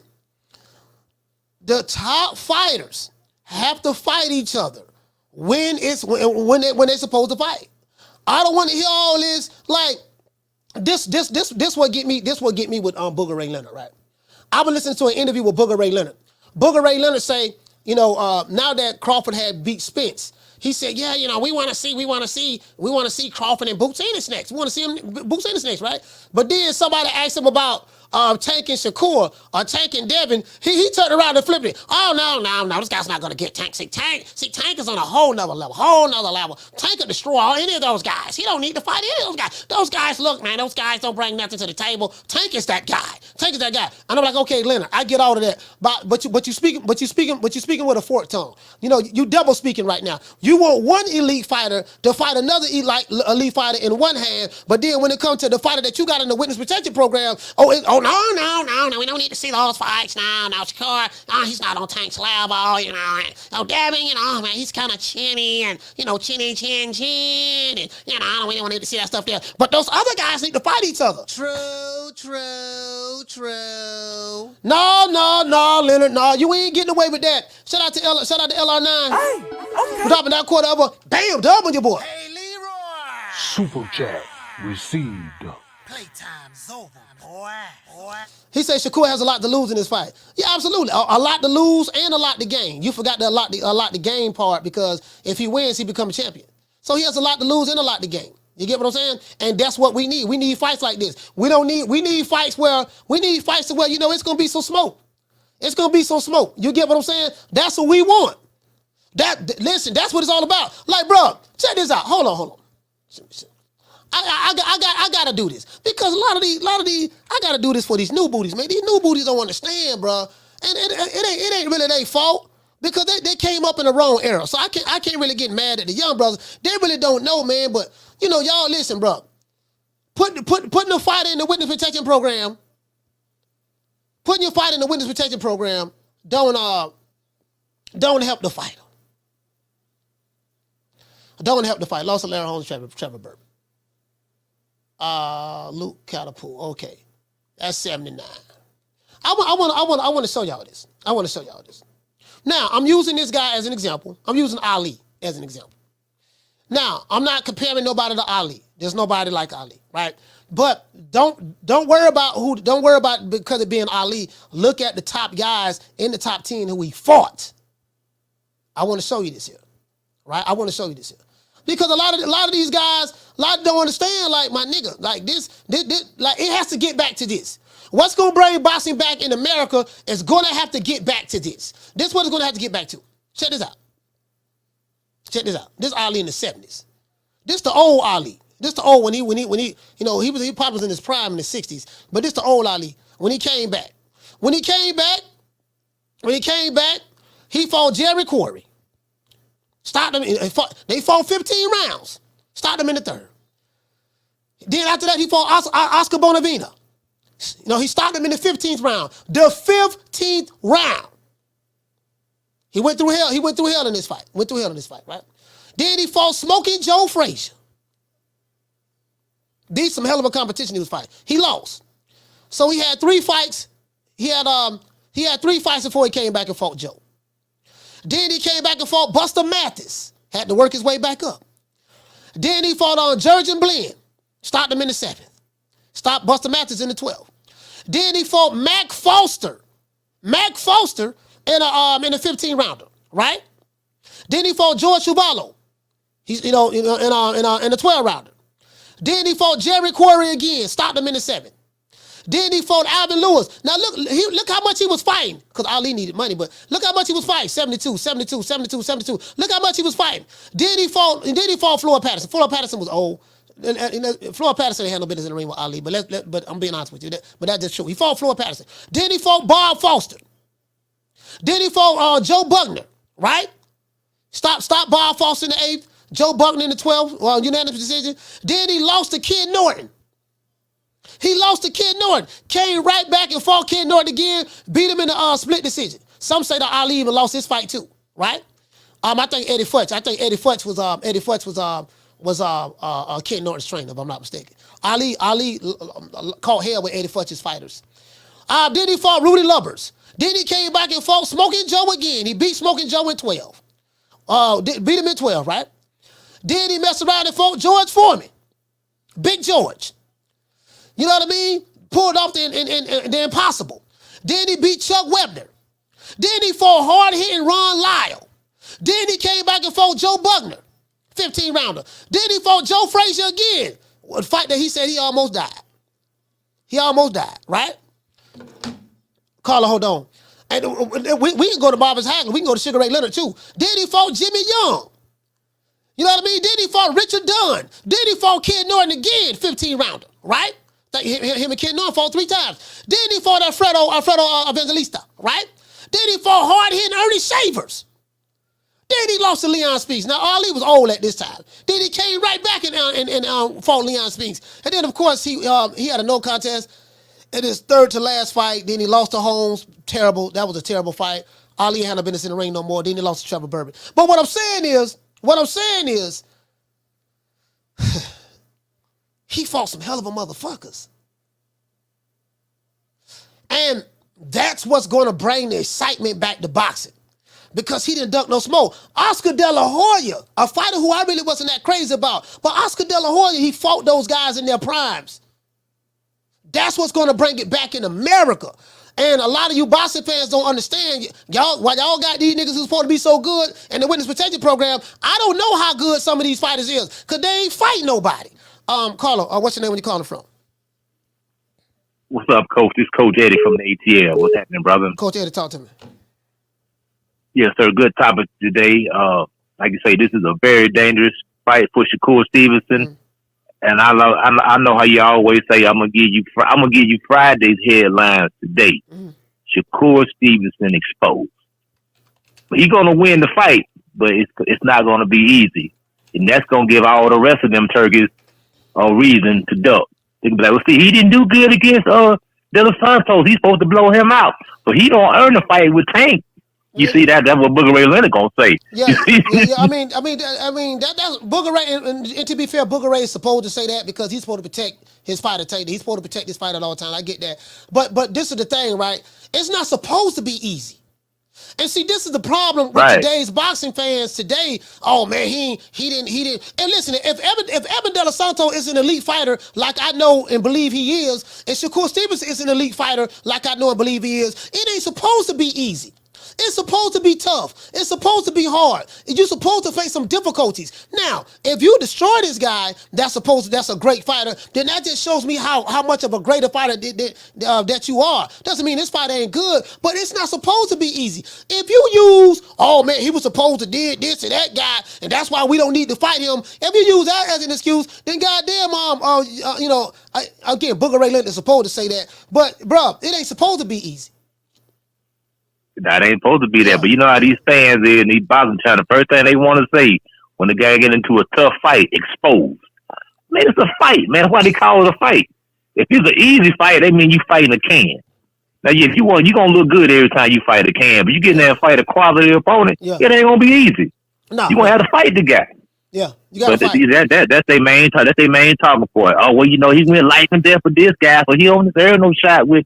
With Devin Haney, he don't deserve no shot with Tank Davis. He got to go back to the drawing board and fight somebody else. No, but see what that's all I want. No, but this is what it is, Coach Eddie. It's coming from the same people who don't like Shakur in the first place. As I said before, right? That's right. If you hear that from these guys, it's gonna be guys who don't like him in the first place, and these guys have their fighters in the witness protection program. How you know witness protection program talk? Because they use your witness protection program conversations. Yeah, man, you're on the wrong side of the street. Oh man, you struggled with that last fighter. Oh man, you ain't on my level. Man, you clout chasing. You got to get your weight up. This is duck language. All this is duck language. You gotta get your weight up. My fighter got more ice than you got. Your baby mama got to be bow-legged. Yeah. Your cousin got to be you a horrible fighter. You're a horrible fighter. Your auntie got to know how to do the one leg up. Your sister-in-law got to know how to do the possum. Your auntie got to know how to do the oak tree. Your sister got to know how to do the bird. When you start hearing all of this, it's like, oh man, and this is the problem. So the reason why I think that it's a great thing that the network Showtime is gone, because now these fighters gonna have to do, nigga, you have to shit to get off the pot. If you want my money, this is what you're gonna have to do. Because Al Heyman seems reluctant to put his own money up. So if Al Heyman don't want to put his money up, if you want them white folks' money, what I'm asking you white networks to do is this here. Tell any promotional company, I don't care if it's Top Rank, I don't care if it's Matchroom, Queensberry, or PBC. Tell them, look, if you want my white dollars, you're going to have fighter A fight fighter B. It ain't going to be no fighter A fighting fighter Y and fighter Z and fighter K and L and fighter H. No, he going to have to fight fighter B. If he ain't fighting fighter B, guess what? Put your own money up. True. Exactly. And they got to stop stalling these guys out. Like they tried to stall Terrence Crawford out thinking he was old, but he wasn't. But just imagine he didn't even fight the guy he was supposed to fight when he was really, really, really in his prime. Like the Keith Thurman, the Danny Garcia. He would have knocked all them guys out, but we never got it. They robbed us of a chance to see those fights. They just trying to stall these guys out. Now they trying to stall Demetrius Under. Well, they did stall him out, but he finally getting the shot. He got an opportunity to, redeem himself in a couple of weeks, Coach. But yeah, that's my call, Coach. All right, shout out to Coach Eddie. Salute. ATL, stand up. Look, that's where I'm at. That's where I'm at with it right now. I told you guys, the matchmaking got to be on point, dog. We don't need no more pay-per-view fights because all these dudes ain't supposed to be on pay-per-view anyways. Pay-per-view is only reserved for the greats. Or not the greats, but pay-per-view is only reserved for big fights. All these fights ain't no damn big fights. Just because a dude want a whole lot of money, you're going to put him behind a paywall. Now, guess what? He's not going to get the views he want. He's not going to get the viewership. 99% of these bosses can walk down the street and won't nobody know who they is outside of hardcore boxing fans. Did you get what I'm saying? You get what I'm saying? So, look, you need to get as many eyeballs on you as possible. And when you get the opportunity to get in the ring, you have to perform, dog. You really got to perform. So that's where I'm at with it. I love that's what we need. We need some great matchmaking, and that's what's going to set it off in America. Carla, what's your name when you calling from? Hey, Mo, what's good with you? Hey, Ron, boy, man, DC, talk to me, fam. Hey, Slim, for starters, D-Block forgot to shoot out Block Boy's law firm group. I don't know what the fuck wrong with him. And he still owes about 2 more installments. And now we got to add tax because the motherfucker disrespectful as shit. But that's neither here nor there. I think what we need to do right now, man, is just call it for what it is, man. Shakur is doing what Shakur do. Shakur always put himself in position to fight the best available motherfucker, man. It is what it is. And let's not get tricked back. Edwin De Los Santos, I know a lot of jokers is not going to like this. Edwin De Los Santos is a motherfucking beast. You understand what I'm telling you? He's a beast. And with that said, watch how Shakur makes easy work of this. No, you dig what I'm telling you? You see what I'm getting at, right? Because let's keep it 100. Edwin is, honestly, he is legit. He is probably a top 5 135 pounder. Easily a top 35. Because y'all don't have to like it. Y'all don't have to agree. But he beats Frank Martin. I don't give a fuck what y'all say. We saw that Frank. We saw that Frank Martin performance last time. Hell no. Edwin De Los Santos is better than Frank Martin. Now, if we go down the list, you probably got Reggie, you got Shakur, Reggie, Loma.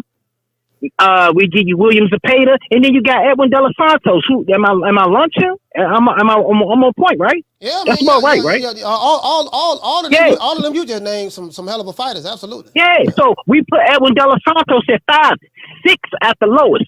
So we got a motherfucker that's just having his second fight at 135, about to fight a top 5 motherfucker off the rip. You dig what I'm telling you? Yeah. So when my youngin from North make this shit look real easy, and it ain't gonna be because Edwin De Los Santos is some shit. You just really want to see how special my North youngin is. And I've been saying this from day one. Can't nobody beat Shakur from 140 down. It's not going to happen, Mo. It's not going to happen. And if y'all Reggie motherfuckers keep shaking these pom-poms, y'all do everything but say, Reggie needs to fight Shakur. All y'all do is, Reggie knock him out. But I never hear y'all say, Reggie needs to fight Shakur. But you know what motherfuckers be saying when Shakur fans say, where's Reggie Davis at? We'll clean him up. And if you don't believe me, all you gotta, my motto, DM me. If you don't believe nothing I say, DM me. Let me know how much you bet. I put any amount of money that Shakur beats Reggie Davis and clean everybody up at 135. Convincingly. And it's going to be the same thing Thursday, Mo. But that's it, Slim. That's all I got. D-Block, you need to be ashamed of yourself. Cut the check, Slim. We out. Shout out to Rob Boy. Hey, D-Block. Hey, D-Block. D-Block, you got to cut the check. D-Block, you got to cut the check, dog. Right now, D-Block, man. We're looking for you. Hey, listen. Hey, Rob Boy Fresh say, look here, man. Hey, shout out to Rick. Tell him. Rob Boy Fresh say, look here, man. Tell Reggie he need to be. He said Reggie Davis. He called doggone take Reggie Davis. Tell Reggie he need to. Bro, listen. All jokes aside, right? We need these fights, bro. We need these fights. The top guys got to fight each other. And I am an advocate of these networks holding these promotional companies and these fighters hostage. If you want, how much money you said you want? Cool. Look here, baby boy. Listen, you can get this money, but guess who you gonna have to fight to get it? Who I got to fight? You gotta fight whole kid cheese. What you mean? Why I got to fight whole kid cheese? Listen, you ain't gonna get no $5 million fighting Papa Smurf. Why I can't get $5 million to fight Papa Smurf? No, dog, you gotta listen. You gotta pay. We gonna pay you how you weigh. No, dog, you gotta fight this dude right here. You gotta earn that money. That's what it's gonna be. Carla, what's your name? Where you calling from? What's up, Coach? It's Easy out here in Dallas. Easy out in Dallas. Talk to me, fam. Shit, ain't nothing, man. I agree with you, man. We get these young cats fighting each other.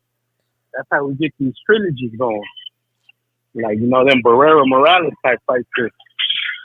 If you wait too long, you get like Spence and Crawford. Bud, Yeah, they're already old. Yeah. They would have fought sooner. We could have had 2 or 3. Exactly. We'd have been on a trilogy right now. You get what I'm saying? But and that's what I'm saying. Easy, like we gotta forget who wins the fight. The thing is what brings excitement to the boxing world and the boxing fans is the fact that you really don't know who's gonna win the fight. Both guys are at the top of their game, and you can make an argument for both fighters. Man, this is a good win. It's a good chance that Shakur can lose this fight. Or it's a good chance that Edwin De Los Santos can lose this fight. Because both of these guys are great fighters. We need more fights like that. No more. That's what we need, bro. That's what we need. And it's easier to bounce back from a loss when you're younger. Yeah. You build yourself back up quicker than you older. Like Frank, he probably didn't have no confidence in him. Like De Los Santos, he thinks he can win. I don't think Frank thought he could win, so he's trying to get the most money out the situation for him. Hey, a lot of these fighters, I guess they don't have confidence in themselves. Hey, easy. You know what? This made Frank Martin look bad. The reason why I make him look bad is because, dude, you was in that position to be fighting Shakur right now. You literally. Right. I mean, you pulled out. You pulled out. You didn't want to fight the man. You pulled out of the fight, and then doggone Edwin De Los Santos said, "You know what, dog? Hey, shout out to Boxing Gym. I'm finna pull right up on there and slide and get up on in there, man. You don't want to fight him? Don't worry about it. I'll come to top rank. What that money that you offered? Doggone Frank Martin. That what you offered a million or whatever. I'll take that, and I'll come over there. I'll come to the trap and take over the trap. That's how much I believe in myself. He didn't hide behind our hand. There was no miscommunication. There was none of that. He said, "No, I'll take that deal." Yeah, but no, I got Shakur either by decision or late stoppage because the Santos is a little sloppy. So you know, I got Shakur either decision or late stoppage is what I'm going with. But appreciate the call. Hey man, shout out to Easy Dallas, stand up, man. But that's what I'm saying though, fam. This is what I'm saying though. Like we need these type of fights, bro. We need these type of fights. Again, forget who win. You're gonna win some bets, you're gonna lose some bets. But what I'm saying for the sport. For the sport, since a lot of people say, look, man, we want to do what's best for the sport of boxing. For the sport, this is what we need, bro. We need these fights. We need these young fighters. I love what Edwin De Los Santos and Shakur Stevenson is doing because they setting the example. And as I said before, if you're a network watching this show, if you hear this message, this is what I want from a network. Look, check this out, dog. Tell these promoters, if you want a budget from us, if you want our money, and you know what? I think these networks should work with these promoters on a fight-by-fight basis. You know what, dog? I ain't finna give you no annual budget.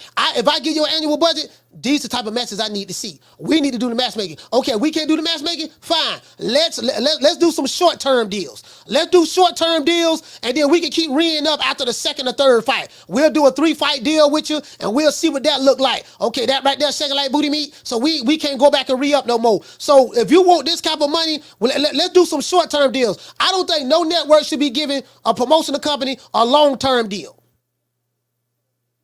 We gonna get your budget. You go ahead and make it work. No, we ain't doing that, baby boy. What we gonna do? We gonna make short-term deals. We gonna force you mofos, and we gonna force you mofos to fight. No more. Listen, I don't care nothing because your fighter got a Lambo with suicide doors. I don't care nothing because your fighter is on Instagram counting how much money he got. My fighter got a lot of money on the table. He on Instagram counting his money. I don't care nothing about none of that. I don't care nothing about how many fans your fighter got, how many Instagram followers he got. Man, listen, when is he gonna fight this dude over here? I don't want to hear wait a minute, coach. It's different right now, and we just, you don't understand how the business works. And who's the next big star under Mayweather Promotions? Ooh, we have quite a few young guns, as I say. And I don't want to leave any names out, but we have a great roster of young talent, and we've been very selective about what we're doing. Again, because when you have an abundance of fighters, it's hard to kind of focus on when a big fight is to be made, it has to make sense for both sides. No promoter or company is going to put their guy in an event with everything to lose and nothing to gain, especially when we talking about this. You know what I'm saying? Interesting. You get what I'm saying? Like, somebody like Frank Martin, like, dude, like, again, like the power, like a lot of these fighters, they listen to a lot of these power brokers in boxing, right? So they be getting advice from people. Oh, look, man, don't worry about it, dog. Listen, pass up on this fight. Why would you take that fight? I can get you some more money later on down the line. Look here, let me put a couple dollars in your pocket. Put a couple dollars in your pocket right now. Listen, man, you ain't got to take that hard fight for $1 million some dollars. Listen, I got a fight lined up for you later on down the line. Just hold tight. Next thing you know, network go out of business. You sitting there looking stupid. Edwin De Los Santos don't step in, and Edwin De Los Santos like, look here, baby boy. Yeah, man, I'm gonna take that. And Edwin De Los Santos is very confident in his skills. He took that same money that you was offered, and which was more than what you ever been paid. I'll go take that. And guess what? I don't mind going to top rank and fighting them at top rank. It don't make no never mind. You get what I'm saying? Caller, what's your name? Where you calling from? What up, Coach? Marco from. You went out. Marco from where? Marco from 714, Coach. You sound staticky, man. But go ahead, talk to me. Hey, Coach. Yes, sir. Let me ask you something. When did this whole let's marinate the fight and let's give it a couple of years? To me, the whole shit started with Pacquiao chasing Mayweather. Would you agree? No, they did it before in the past. I mean, they did it before in the past with other fighters. But in this particular era, yeah, I mean the Pacquiao Floyd thing that marinated for like 5 years, and a lot of this stuff that's going on in boxing today in America from a mindset standpoint, from some of the stuff that you hear a lot of the promoters say and a lot of the fighters talk about, it all comes from Floyd Mayweather. I'm not blaming Floyd Mayweather. I'm saying, but his influence was so strong in the sport, the way everybody wanted to try to move like he moved, when he became Money Mayweather, but they wanted to skip the pretty boy Floyd phase. So what Shakur is doing by Shakur fighting Edwin De Los Santos, that's the pretty boy Floyd phase.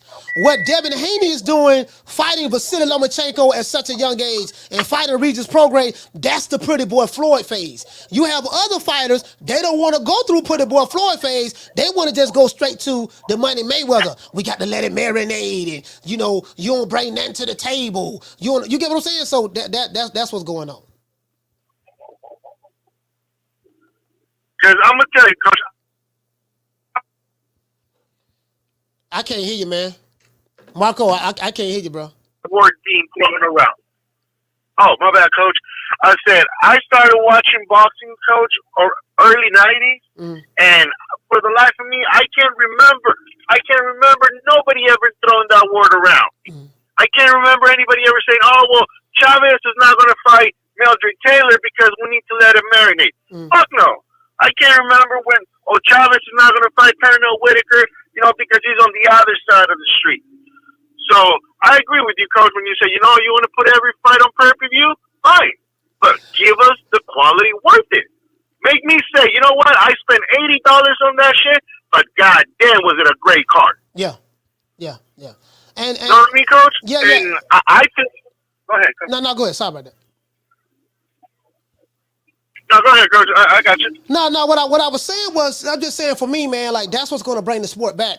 I feel that we got to get these gatekeepers out of the way, and it's going to force the fighters' hands, and it's going to force the promoters' hands. And some of these older fighters, if they don't want to fight the top guys, okay, then look, you made your money, go ahead and get them out the way. But we need to reset the table with these young fighters. Reset the table with Devin. Reset the table with Shakur. Reset the table with Tank. Reset the table with Edwin De Los Santos. Reset the table with Ryan Garcia. The young guys coming up. We got to reset the table because, that's so we can get the type of fights that we want. We got to have these type of fights if you want to bring excitement back to the sport. And if you want people to be talking about you, like, man, that was a hell of a fight right there, man. Perfect example. We got Rocky Hernandez versus doggone Osaki Fossa. That was a hell of a fight. Even though Rocky lost, but guess what? Rocky Stock didn't go down at all. You want to know why? Because it was a hell of a fight, and he could have won. He almost won that fight. So we need fights like that, bro. We need fights like that. I totally agree, Coach. And just a little FYI out there, Coach, I'm going to be in Guadalajara for the November 25th fight. And my primos out there are telling me that shit is for free out there, Coach. So it's funny how some markets, tend to overcharge, while in another markets, they're for free. For example, I watch Canelo fights out there in Mexico without having to pay. It's a 5-10 minute delay. The last time it was about 2 rounds, but nevertheless, they're free, Coach. So I'm interested in how they determine to charge the American market, but yet, for some reason, Mexico gets it for free. And I'm not complaining, but it'd be nice if every now and then we got a break on this side of the border, Coach. Thank you. That's my call. All right, shout out to Marco 714.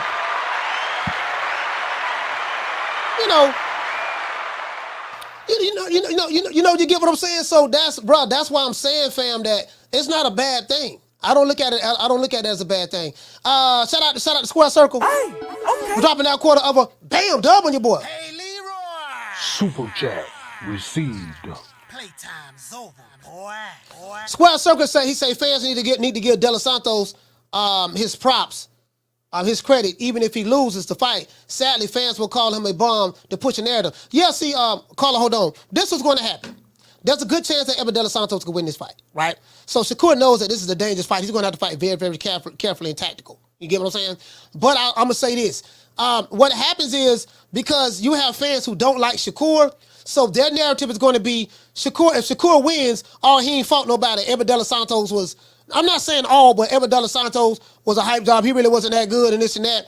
That's going to be people who favorite fighters, probably another top guy at 135, and they want to put him in the witness protection program. So what these fans today do, they put their fighters in witness protection programs, and they take cover for them. And, so that's what it is. That's what it is. So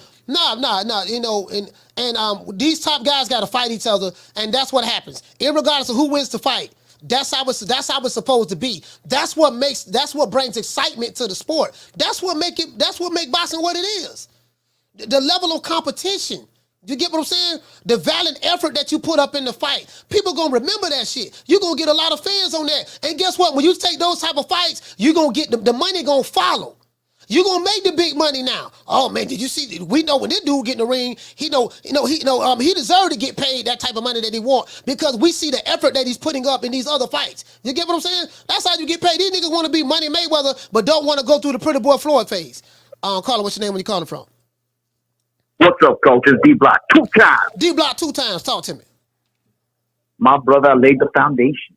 I don't put I put the concrete down. I made sure the ring was good for Shakur Stevenson to let you know. Right now, I understand what you're saying. They're going to say De Los Santos was a hype job. Hype job as can be.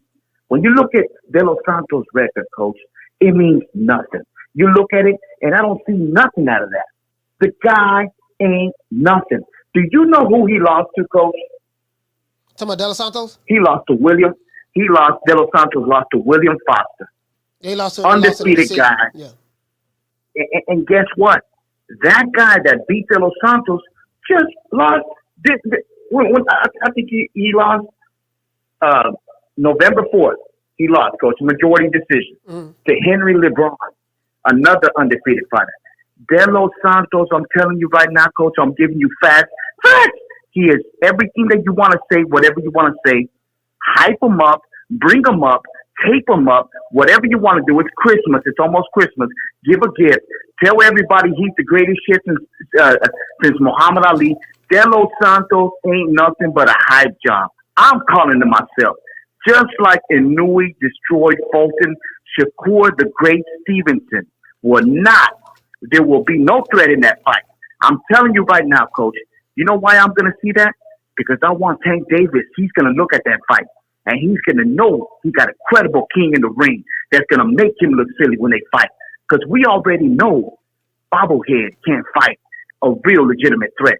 What you got to say with that? Again, D-Block, as it relates to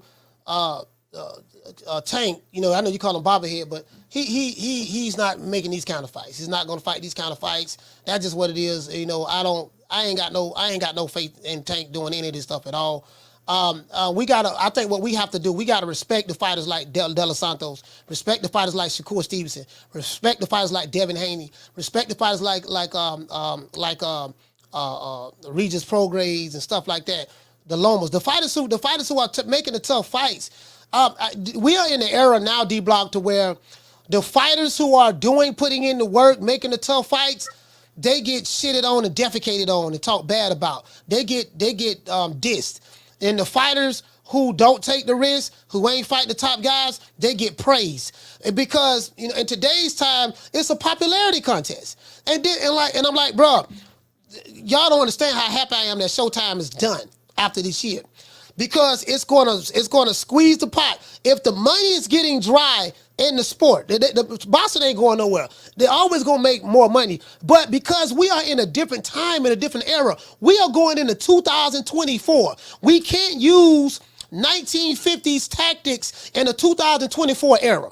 We can't use the 70s tactics, the 80s tactics, the 90s tactics. You can't say, well, this what Floyd did. That Floyd Mayweather, that time has came and gone. Now we're ushering in a new era. And guess the business model has to be revolutionized. The business model of boxing has to change. It has to change. It can't stay the same way Don King and Bob Arum, how all these guys been doing business. The business model has to change. And I'm suggesting this. If I'm a network and this promotional company wants your money, you make sure you get them short-term contracts and you make sure, look here, man, if you want to continue to get more money, these are the type of fights that we need. If you can't make those fights, you can't get my money. And that's going to force their hand. I got you, Coach. All right. I'm going to let it go like this. If that's okay with you, because I'm going to let it go like this. I'm going to finish it up. I want to thank Shakur Stevenson for making this fight. I appreciate him. A real G at 135. A young king at 135. The real GOAT at 135. And I want to thank Devin Haney for making that credible fight. And I want to let you know there's two sides to this, Coach. Either you a man or you a wannabe man. If you want to be on Tank Davis' side or whatever side you want to be in, if you want to be the new generation wannabe, you want to wear your stilettos, you want to wear your purse, you want to dance in the videos, you want to be all around the videos, you want to be all around these men, hugging, you know, doing your thing, then be on that side. But I'm on the G side, the west side, the best side, Shakur Stevenson side, Devin Haney's side, the real kings of the ring. D-Block, D-Town, D-City, D-Ville, Baltimore, stand up. Shout out D-Block. I mean, that's where I'm at with it, dog. We're gonna take a short station identification break, and as soon as we finish, we're gonna come right back and accept some more calls. I know I'm gonna get this money.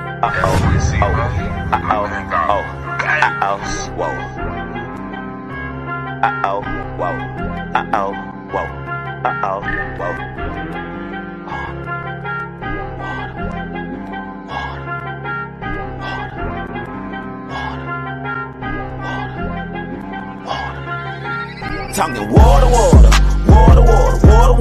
my bracelet costs about 40 and my necklace costs a quarter. Talking water, I go stupid like on Boosie. All this jury got me foolish. All this water, all of these diamonds, they bright, so you gon' see me at night. All of this water, now I be drip,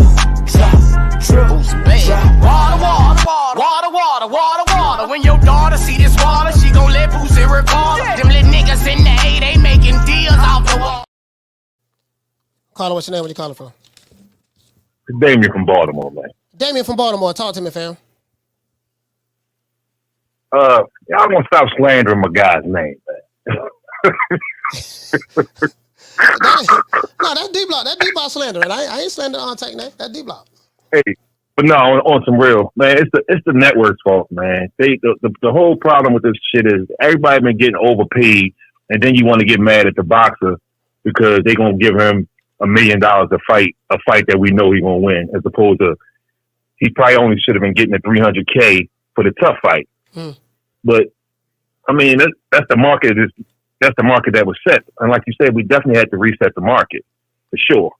So I agree with that 1,000%, because I'm sick of looking at a fight, even like this the Shakur fight coming up. I mean, it's supposed to be a tough fight. I don't want to turn on the dial and be like, well, yeah, I wonder what round he gonna knock him out in, or what. You know what I'm saying? That's how I look at it anyway. But I don't. But y'all gonna stop? Why y'all keep slandering my guy, man? My guy, his resume not that bad, man. Oh no! But that's D Block. That's D Block taking it far. The point I'm making is this. Like, you know, I'm with you 1,000%. I'm gonna cut you off, coach, because I'm with you 1,000%. Oh yeah. I want to see who I want to see. The point is, the problem is that we know we know when he get in the ring, more than likely he gonna win those fights. We want to see something where we don't know who's gonna win, whether it's Shakur or whoever they think is a beast. You know what I'm saying? And I'm with it 1,000%. I understand. I agree 1,000%. I'm sorry to cut you off, but I mean, I'm just letting you know I'm with you.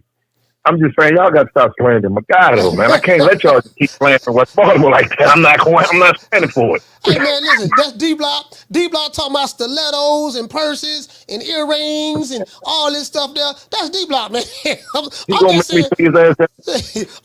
I want to see him in there with a live dog, because I know he got the goods. You know, I believe he have the goods, but I really don't know.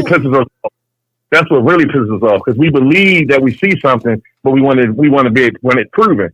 And for Ron Boy Fresh, if they fight, I doubt they'll ever fight. But if they fight, you got to bet with me. All right, Damien, man, be more stand up, man. Salute, fam. Hey, Damien, like, look here, man. Y'all go listen. Hey, you know what, man? Damien is right, guys. Damien is right. D Block. I don't want nobody. We don't want nobody criticizing Tank, man. Shout out to Tank Davis, man. That boy doing his thing. Shout out to Tank Davis. As a matter of fact, let's to show my appreciation for Booger Ray Leonard, Tank Davis, and the whole money team. Let's do a celebration dance for Tank. Yeah. Ooh, that look good.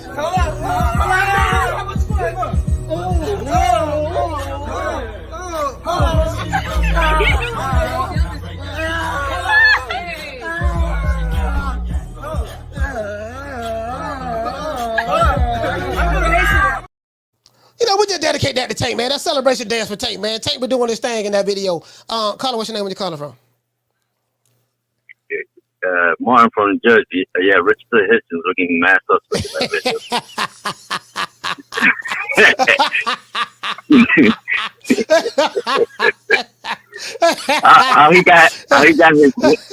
how your man got his hands on Tank's shoulder, and he was humping and he got his hands on Tank's shoulder. Like, wow, that's crazy. Hey man, hey Tank, what's going on, man? I don't think Tank knew. He put his hand on his shoulder. By the time Tank realized what was going on. Yeah, I don't know about that. You saw something in your shoulder. Anyway, Coach. Go ahead. So, this is a 60-40 fight, man. Like, if De Los Santos win, I'll be happy for him. Yeah. If he get that money, with the money he's gonna make in this fight, he could go to DR and buy like 6 buildings. Yeah. So, it's a tough fight, you know. Like D Block, you got a double standard. You know, you want to praise Shakur, but at the same time, you're gonna say the guy that he's fighting is a height job. You're taking away from him. I don't think De Los Santos no height job. Nah. Because the minute that he smoked Rayo, I ain't seen none of those guys that are on his side of the street eager to fight him, which is Pitbull Cruz, Frank Martin, and you know the rest of the crew over there. Rollies, they're not mentioning that guy's name. Nah. So, nah, they not. You know, Tank, yeah.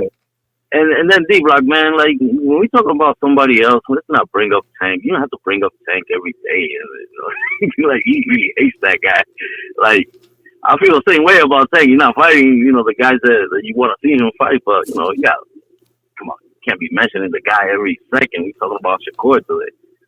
So yeah, it's a good fight. Coach. But I think Shakur is decision. Okay. All right. Well, shout out to the Martin, man. Shout out to Martin, man, for Jersey my Scoop. take. Brick City. And this is another thing, too, right? This is another thing. And I say this time and time again, bro. And you know what? By us sitting here doing this show, man, I think we came up with something that's pretty, really fair. You know, networks should put these guys on short-term deals, and it's going to force the fighter's hand. So now the promoter going to be like, look, kid, if you want this fight date, if you want to fight on, Carla, hold on. If you want to fight on this fight date and make this kind of money, you're going to have to fight this guy because the networks do not want to give me any money to have you and to pay you to fight anybody. Now, I'll pay you, but you're going to get about $1.5 million for this fight. But you said you want $3 million. Well, you need a $3 million worth opponent or a $4 million worth opponent. You get what I'm saying? So, you know, I'm telling you, if this market, if the business market doesn't reset, because it's been the same way for 1,000 years. So if the business market of boxing reset, and you might have to have a lot of these old fighters retire and get the fuck out the way. They got to go, and let's reset it with the young blood that's coming up. Carla, what's your name when you calling from? What up, Coach? Rob from LA 2 times. Rob from LA, talk to me. Listen, Coach, I'm calling in because I am not going to accept any De Los Santos slander from D-Block. First of all, De Los Santos ain't no high job, Coach. He a contender. You hear me? He knocked out the high job of Rayo. Yeah, all right, he beat Joseph Redondo, and he's going to beat Shakur's ass. Now, D-Block, you Mexican, right, D-Block? Is you listening? Well, why your boy, William Cepeda, didn't take the fight with Shakur? Answer me that. Hit me with the God. I'm out, Coach. All right, shout out to Rob, LA, man. Salute. Yeah.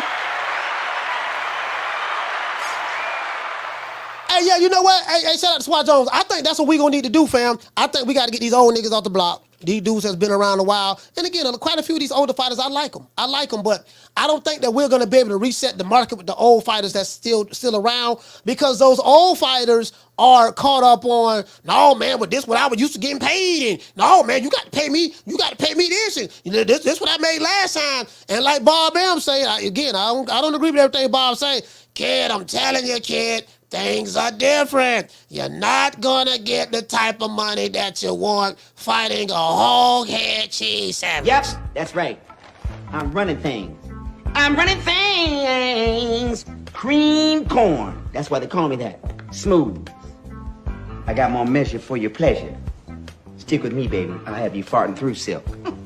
And let a nigga mess with me. I'll jump on him. All 93 pounds of pure dynamite.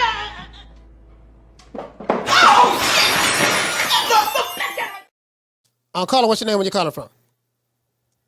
Hey, Mo, real quick, son. We not going to have no De Los Santos devaluing on this motherfucker. Like, this is out of control. You dig what I'm telling you? So, D-Block got to cut this shit the fuck out, Mo. Like, I don't understand how he's sitting here going to talk shit about that, man. That man pulled up in North. What the fuck are we doing? We need to be praising boxers like De Los Santos. That's the problem. Yeah. That's the problem. We need to praise motherfuckers that pull up, want all the fucking wreck. How the fuck? And I hate to bring Reggie up, but you know it's the reason why they went to go get a motherfucker from 130 when the other motherfucker at 135 was right there ready for him. Yeah. When he fought Hector Garcia, why you fighting a 130 pounder? You should have fought motherfucking De Los Santos, who came off of scalping El Rayo. What people don't want to address is that El Rayo was honestly the next big thing over that motherfucker. And what did De Los Santos do? Run through him. Yeah. So at the end of the day, Slim, ran through him. It ran through him. But at the end of the day, Mo, we ain't gonna have that motherfucking De Los Santos hate this week. I mean, we can't do it. We can't do it because it's bigger than he the only one that stepped up to the plate while all them other suckers didn't want to rep. Yeah. You dig what I'm telling you? And we got motherfuckers calling in here trying to talk shit about De Los Santos. Y'all motherfuckers is crazy. That shit crazy as shit, Slim. I don't know who raised these motherfuckers, but it gotta stop. Give De Los Santos his credit. He stepped up to the plate, and Youngin's a beast, and I stand on it. It's just that shit is just special. It just is what it's going to be. And Damien, it's a bet. Special shout outs to Damien, man. He sound like one of them real motherfuckers. It's a bet though, Mo. But I'm out, son. I had to address that shit. All right, shout out to Rob Boy Fresh, man. DC, stand up. Yeah, I totally agree. I totally agree, man. Edwin De Los Santos, he's not a hype job at all. He's not a hype job at all, man. And again, bro, I love this. Edwin De Los Santos went to Brick City, went to Newark, New Jersey, and was calling Shakur out, calling man Shakira, and all this stuff there, man. I can't help but respect that. I'm like, man, he ain't scared at all, bro. And he's coming to fight. Colin, what's your name when you calling from? OP Game from Boston, Coach. OP Game up in Boston. Talk to me. Man, listen, we can't. We gotta set a precedent. All chat gotta listen. D-Block, man, listen. I don't want you to call 20 times, waste coach's time. But you a casual and a half, and people don't know. You don't know who De Los Santos is when you're trash talking him. Here's my take on it, right? As someone who actually knows and watches boxing and doesn't just pull up the wiki or box rec fights and say, "Oh shit, look, November 5th." How the fuck you know that, man? You're on a damn website right now. Stop it. Just stop it. Anyways, Shakur, he's on pivot. He's talking some big game. Yeah. I think Shakur gets touched. Dare I say it? I know he's a master of inches. I think he gets touched because De Los Santos is angles. He's wide. He takes wide steps. He comes in with loops. He comes in with straight. But then I think Shakur steps it up and puts him out. Like stoppage. I think this is the big chance he needs to propel his career. I do think he's going to get clipped, maybe not dropped, but buzzed at least. And then the big man's going to come out. You know what I'm saying?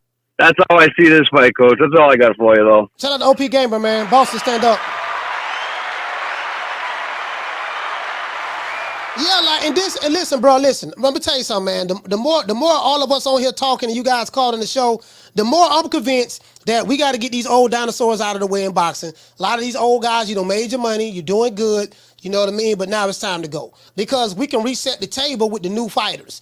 I don't care. All of the new fighters, we can reset the table because now you can set a new precedent. That hey man, this how you gonna get this money.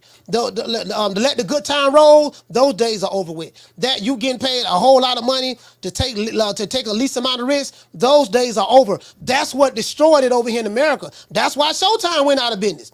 Goddamn, we paying these dudes all this money, and then we're hiring media outlets to spit our propaganda to make it seem like that our company is a lot more successful than what it is. Man, you ain't selling them numbers like y'all, like Dan Raphael saying, them sources say reports.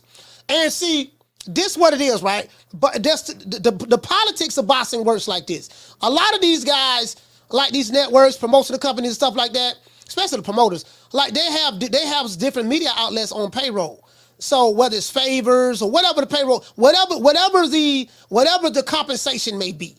You may be able to get access to all of my fighters. When you come to Vegas, we're going to put you in a hotel or, we're going to let you do the doo-doo brown in the men's locker room in front of the boys. Or we're going to make sure that, you have fresh knee pads and fresh bottle of baby oil and cocoa butter and some nice lubricated KY jelly when you come out here. Whatever the perks may be, a lot of these guys are on the take. So what happens is, they're able to pay these guys, do whatever. These guys are going to print some nice stuff about certain fighters, who's with certain companies and all of this stuff there. They're going to do that, right? They're going to do that. And so, but when the rubber hits the road, it's like, okay, if these events were so successful, like we've been hearing all of these years, then tell me why they're going out of business. Listen, if I have a successful store, and I'm making and I have a surplus and that's going on in my business every year. I got a surplus. Every fiscal year, our surplus, man. We did $1 million last year. This year we did 2 years ago we did $1 million. Last year we did $2 million. This year we projected to hit all our metrics, do $3-4 million, bro. So there's no need for us to go out of business because it's successful. We doing good. We eating, right? Somebody was lying. True. Somebody was lying. The rubber don't hit the road. Now it's time to pay the piper. I think they need to have short-term agreements with these promotional companies. Let them know, hey, look here, baby boy, check this out. We really ain't really interested in sport like that. Y'all niggas ain't really making no money like that for us. Now we willing to do these little small fights where these guys got to really, really get it down and fight each other. We willing to do that, but you ain't getting no annual budget. No, we ain't paying this dude $20 million to fight Pork Chop Willie. If he want $20 million, this motherfucker better be fighting He-Man. Motherfucker better be fighting He-Man now. That's what I want to see. I don't want to see Skeletor fighting Snarf or the Thundercats. I don't want to see I don't want to see Frieza fighting the Powerpuff Girls. I don't want to see Vegeta fighting Mojo Jojo. I don't want to see Cell or Lord Beerus fighting doggone Pork Chop Willie. Nah, dog. This what it's gonna be. And if you don't want to roll with that, fine. Find somebody else who's gonna give you $100 million budget. Cause you ain't getting it from me. True. You ain't getting it from me. Them days is over with. Now I am the #1 contender. I'm tired of James the Poodle, Grim Reaper, whatever you want to call himself, ducking me. All right, I'm tired of man driving around town in 8 Rolls Royces. He ain't fought nobody. I'm still in a bro hand. Hold on, we got another call, man.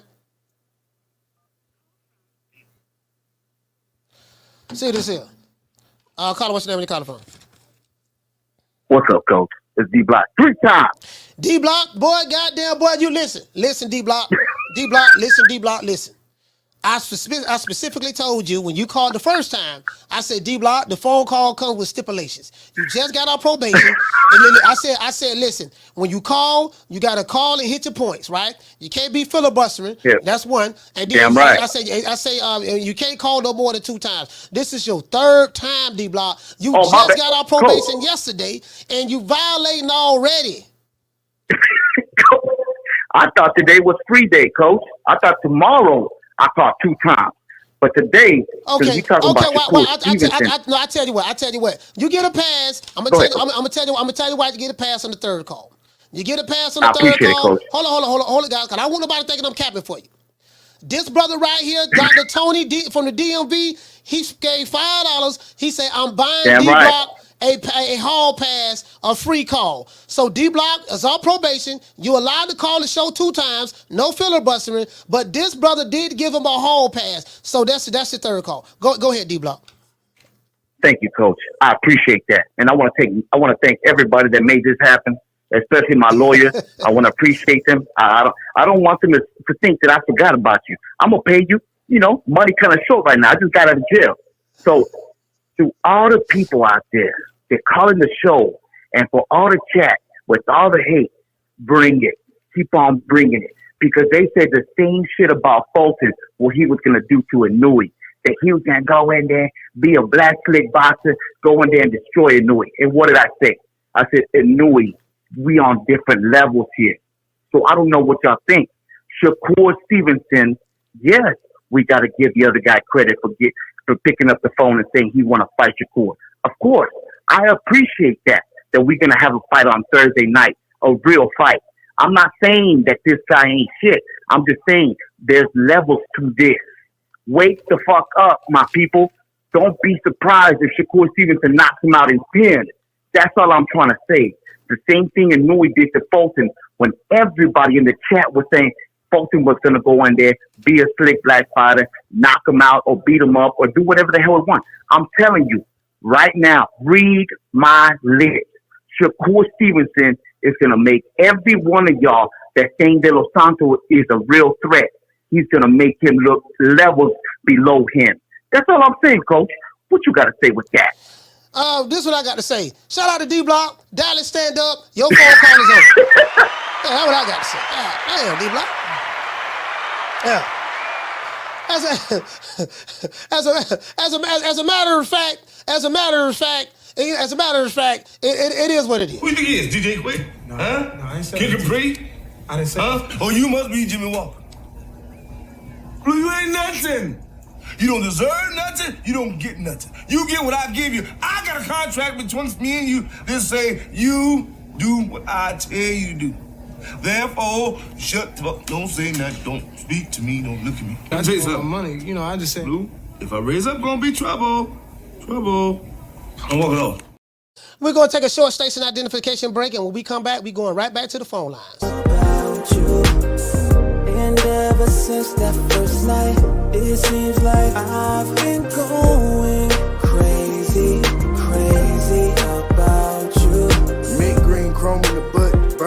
550. Say the pinky ring pimp, give love pussy.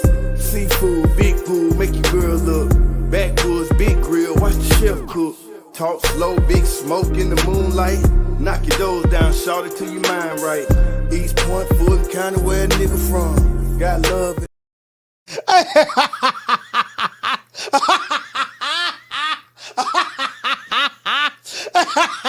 Hey, shout out to hey, shout out to Off the Roast Boxing. For dropping that. Bam, dub on your boy. Super chat received. He said, here's a dub to not take his call all week. D-Block? D-Block, what? D-Block, they paying to make sure you don't call. Okay, I tell you what. That's a bet. That's a bet. D-Block, we got $20. You can't take a call all week. If anybody want D-Block to call again this week, you got to donate at least $25. Sold. D-Block, I would not accept a call from you until next Monday. True.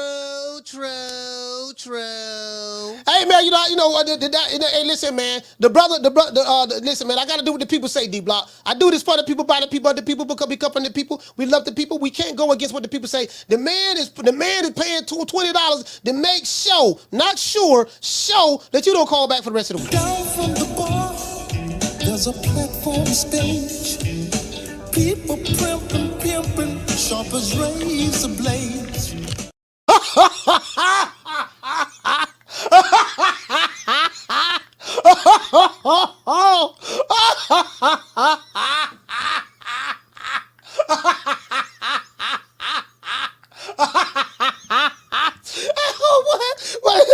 Hey, shout out to OP Gamer. We're dropping that half for bam, hundo on your boy. Super chat received. You fucked.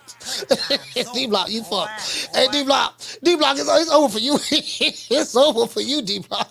D-Block, it's over for you, man. He say all month. Down from the bar, there's a platform stage. People pimping, sharp as razor blades. D-Block, boy, they ain't looking good for you, D-Block. Get out my face.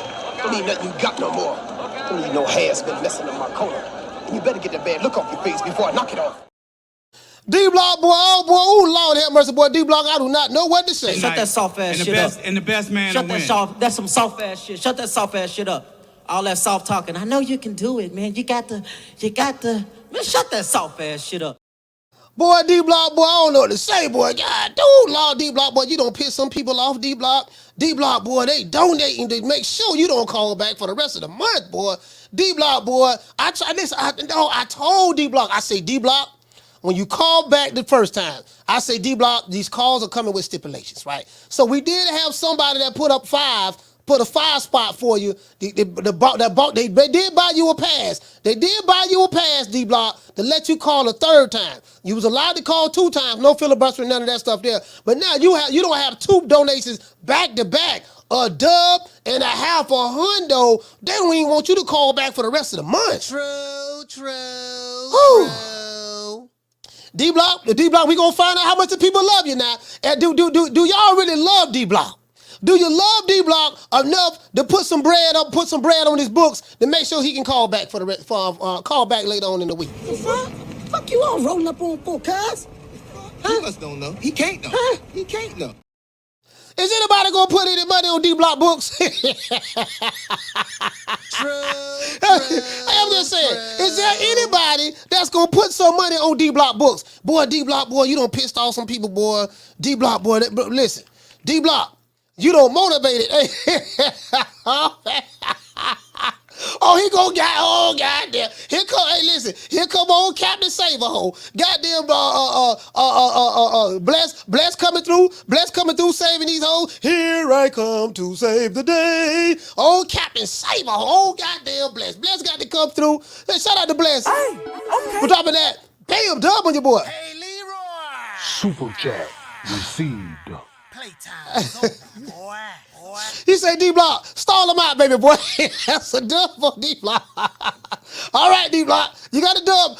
Listen, Bless always coming through try to save D-Block. Boy, Bless, hey, listen. Hey, shout out to Bless. Bless got the cape on her back, flying through the neighborhood, looking to save the day. Boy, I'm trying to tell you, boy. Down from the bar, there's a platform stage.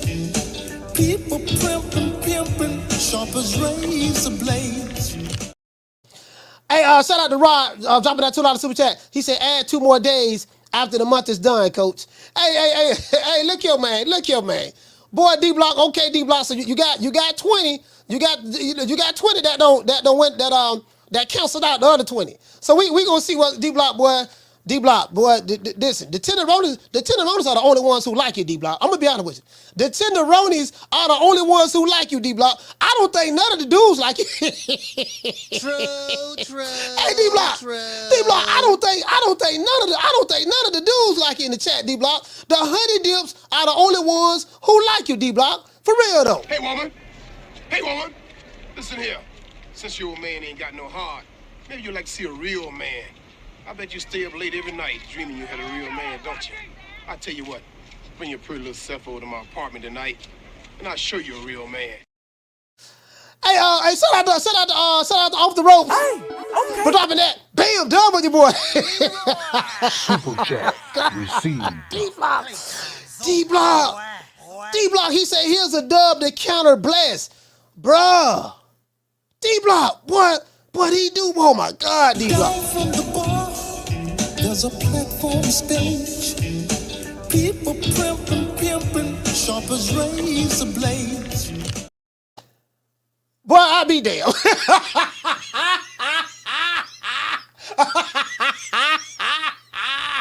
Wait a minute. Shout out to OP Gable for dropping that. Bam, hundo on you, boy. Hey, Leroy.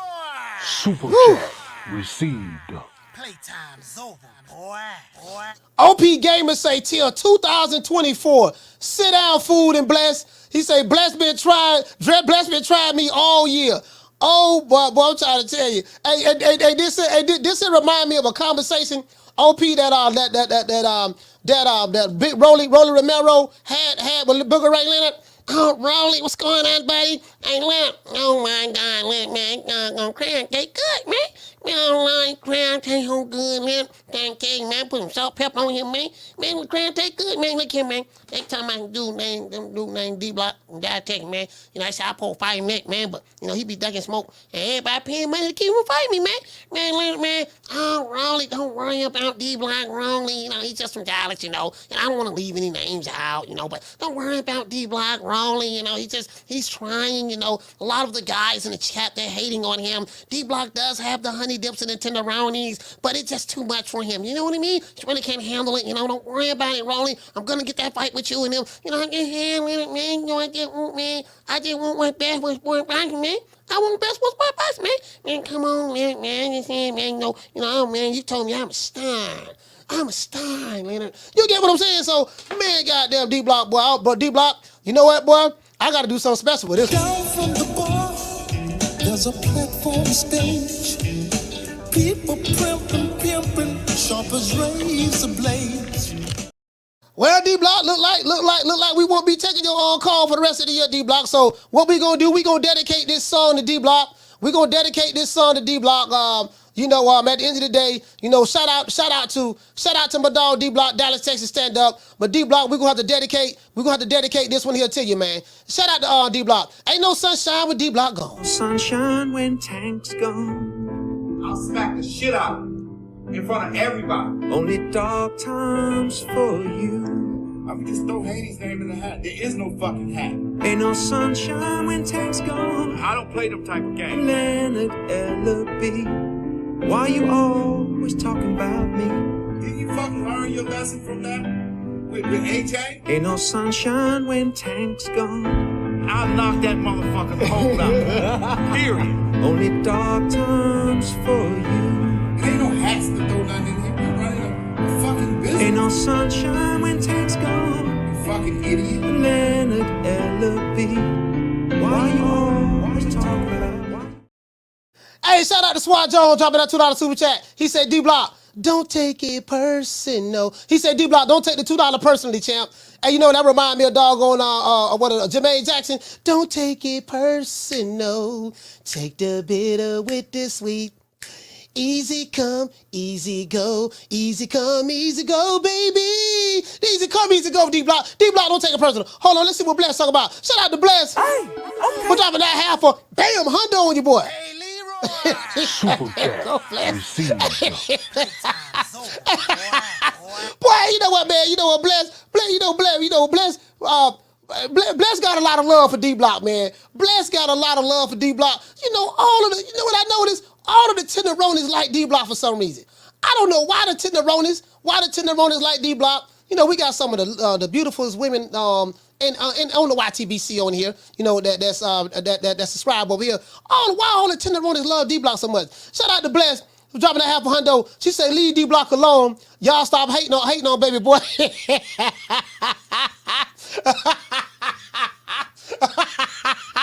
Hey, Bless. Hold on, Bless. You know what I mean? We gotta, hey, Bless, you ought to know what time it is. We ought to know what time it is, Bless. We gotta hit Bless with the huggy Bless. Down from the bar, there's a platform stage.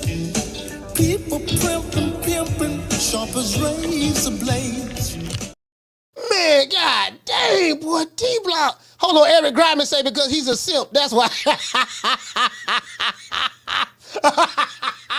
Hey, Eric say D-Block a simp because he's a simp, man. The man always simping. You get what I'm saying? You know what we're gonna do? Let's say a special prayer for my dog D-Block. And I want you to hold on to God's unchanging hand, because he helped Joshua fight the battle of Jericho. Yes. He helped Daniel get out the lion's den. He helped Gilligan get off the island. Lord. Hey, shout out to Knockdown 305. Hey, okay. We're dropping that. Bam, dub on your boy. Hey, Leroy. Super Jack received. Hey, shout out to Knockdown 305.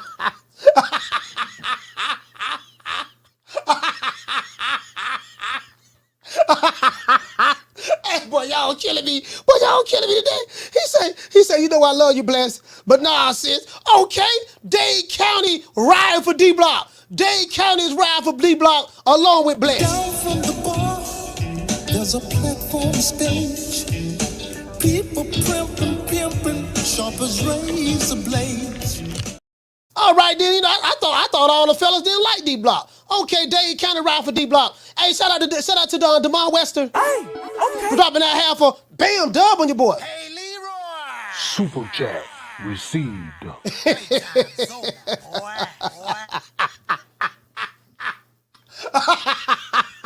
He say here's $10 to another pair of 2024 line of Canelo draws. D-Block, see you next year. Down from the bar, there's a platform stage. People pimping, sharp as razor blades. Oh, wait a minute, what you say, Bless? I know, Knockdown say, he said, yo, I love you, Bless. But nah, says, I thought Knockdown was riding with Bless. Oh, he not riding with Bless. Dade County not riding with Bless. D-Block, boy, you done made a lot of enemies out here, D-Block. D-Block, you done made a lot of enemies out here on these YouTube streets. You get what I'm saying? You done made a lot of enemies. I am ranked number one. That means I'm the best. But this bum been taking the easy matches, fighting other bums. D-Block, is there anybody that want to explain, D-Block, do you have a logical explanation for why you have so many people that hate you, D-Block? We must internalize the flatulation of the matter by transmitting the effervescence of the Indonesian proximity in order to further segregate, to preclude on the issue of world domination would only circumvent circumcise the revelation that reflects the aphrodisiac symptoms which now perpetrates the Jericho's activation. You know, D-Block, boy, you know what, D-Block, you got a lot of people, boy, you know, D-Block, you was a hater now. You do admit that you was a hater, so you can't be mad when other people hate on you. See, a hater can never be mad when somebody hate on them. You get what I'm saying? You can never be mad because when you give hate, you attract hate. You get what I'm saying, D-Block? And when you give hate, you attract hate. So you can never be mad or upset that when somebody else were to hate on you. You feel me? Ah, man, shouty. You got that stupid fruity swag, shouty. Shouty, your swag so stupid, shouty. It retarded, shouty. Shouty. Flow so retarded, shouty. It like, shout but shouty. Yeah. Shout but shouty. Let these niggas know, shouty, that you got that swag, shouty. Let these niggas know, shouty. Let these niggas know, shouty. Let them know. Shout but shout it, shout but shout it, shout, shout, shout, shout, shout but shout it. I'm just saying, hey, shout out to the natural, shout out to I Am Cam, LaRon, what's going on, fam? OP game in the building, oh man, bro, I'm trying to tell you, man. Hey, D-Block boy, ooh, Lord, I'm trying to tell you, bro. D-Block boy, ooh, Lord, but D-Block, it's over with you for the rest of the year. It's so, you know, D-Block, you probably just have to rock out in the chat, D-Block, or you may have to call from another number and try to disguise your voice or something. But boy, D-Block, boy, look here, boy. Right now, boy, you don't have a lot of allies. Normally when you go to war and stuff like that, you gotta have allies, right? Allies. We have a lot of nations of the willing. We have participants of the willing or something of that sort, right? What it was when George Bush said Saddam Hussein had weapons of mass destruction. And they was like, look, man, you can't be going to war over there by yourself, man. You got to have, we got other people down with us. We got people, listen, he said, listen, we got people that's, damn, I forgot what he said. I forgot what Dave Chappelle said. Dave Chappelle said something, we got willing participants that's willing to go over there with us, you know what I mean, or something of that sort. We got to get Saddam. We got to get Saddam Hussein. You know, they went over there, Merc. They went over there, Merc Saddam, man. It is what it is, man. D-Block, you know what I mean? You is from Dallas. So since you're from Dallas, there's only right that I hit you with a Dallas dance.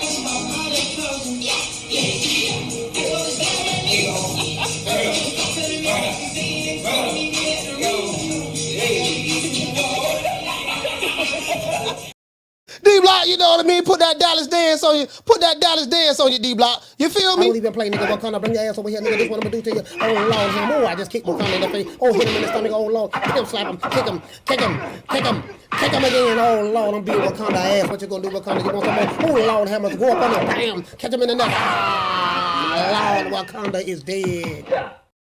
Hey, shout out to man. He said, yeah, coalition of the willing. That's what George Bush said. We have a coalition of the willing that's willing to go over here with us. Nigga, what you talking about? Y'all done made y'all mind up already. Y'all finna go over there, man. Bomb them people, take them people or kill Saddam. y'all done made y'all mind up already, man.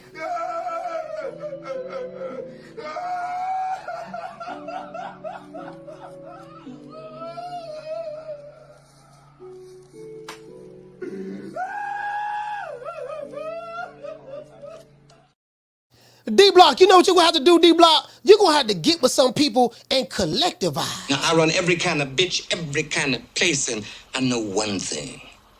When it comes down on you, you either collectivize or you run like a solitary rat. D-Block, you get what I'm saying? It is what it is, man. I'm going to say this, guy. This is what I want to say. And you know, and one thing I do know about this chat, at the end of the day, you guys want to see the best fighters fight each other. And we all trying to really grow the sport of boxing. Everybody in this chat is pretty much enthusiastic about the sport. Everybody in this chat loves the sport of boxing. And all jokes aside, guys, I really want to, I really do believe that if we make the money tight in boxing, these networks are getting out of the way. You know what I mean? Showtime gone, whatever. Now, I think it's going to force these fights to happen.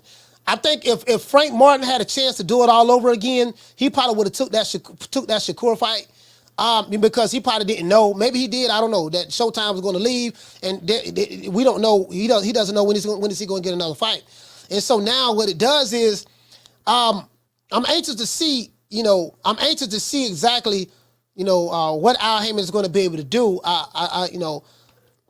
I don't think he can foot the bill for all of these fights. Want to pay these fighters these astronomical amounts of money out of his own pocket. I don't think he's going to do that. So we'll see. We'll see how it works out. And but I think it's going to force people's hand. Carla, hold on. I think it's going to force, like what Edwin De Los Santos doing. I'll take that fight and I'll go on Top Rank and fight him over there. Even though he's a PBC fighter, but he's willing to go over there and fight and take that fight. And he knows it's a dangerous fight, but Edwin De Los Santos has enough confidence in his skills that he can get the job done. It's a high-risk fight for both fighters. So I think that, and there's a lot on the line. Whoever wins will become the new lightweight champion of the world, if WBC champion. If Edwin De Los Santos were to win, he's the dark horse that came out of nowhere and won the belt. Take it back to the PBC and fine, right? And maybe they'll make a Tank Edwin De Los Santos fight. Who knows? But no, I doubt that.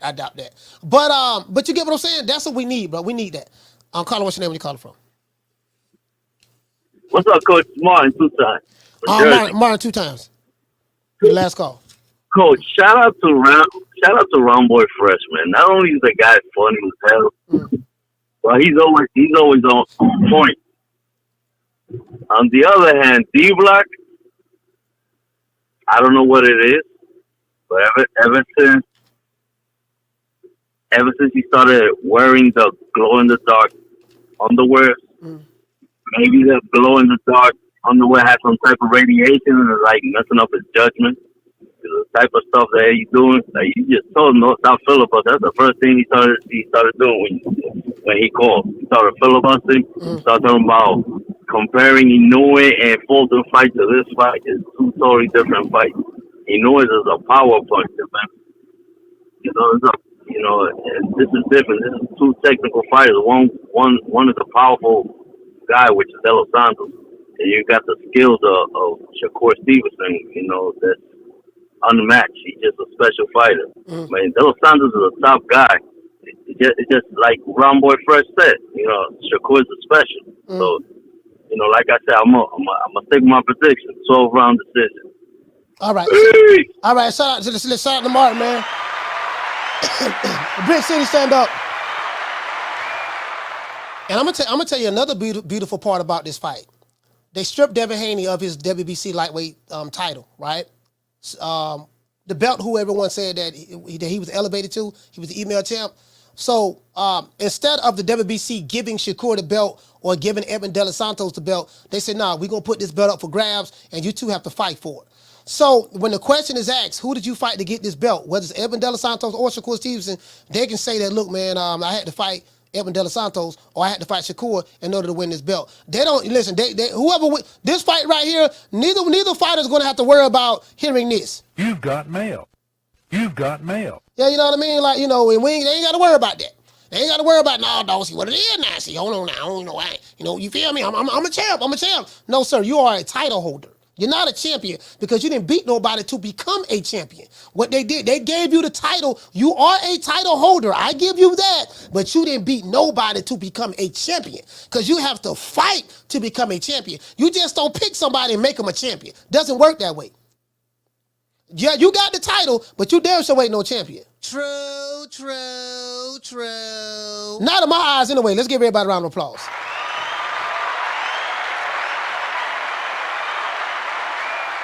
That's the whole thing. That's the whole thing that Muhammad Ali was talking about with Joe Frazier. Even though Joe Frazier, I think he fought for the vacant title when Ali got stripped or something of that sort. If my memory serves me correctly. Of course, that happened before I was born. But he was like, man, you ain't the real champ. Everybody know you ain't the real champ. I'm the champ. The champ can't lose his belt. The champ can't lose his belt in the courtroom. I lost my belt because the United States government took my belt and stuff like that. And boxing stripped me and all that stuff there. But, I ain't never lose my belt in the ring. You ain't the champ. You won't become the champ until you beat me. So when Joe Frazier won the belt, he still had to fight Ali in order to be legitimate in the eyes of the public. And then when he beat Ali, Ali, when he beat him, that kind of legitimized him. You get what I'm saying? That's how it works. That's how it works. There's a difference between a title holder and a champion. That's what a lot of people got to realize. There is a difference between a title holder and a champion. You feel me? What about Rocky Marciano? Oh, there they go. There they go. Every time I start talking about boxing, a white man got to pull Rocky Marciano out their ass. That's the one. Rocky Marciano. Let me tell you something wonderful. Rocky Marciano was good, but compared to Joe Louis, Rocky Marciano ain't shit.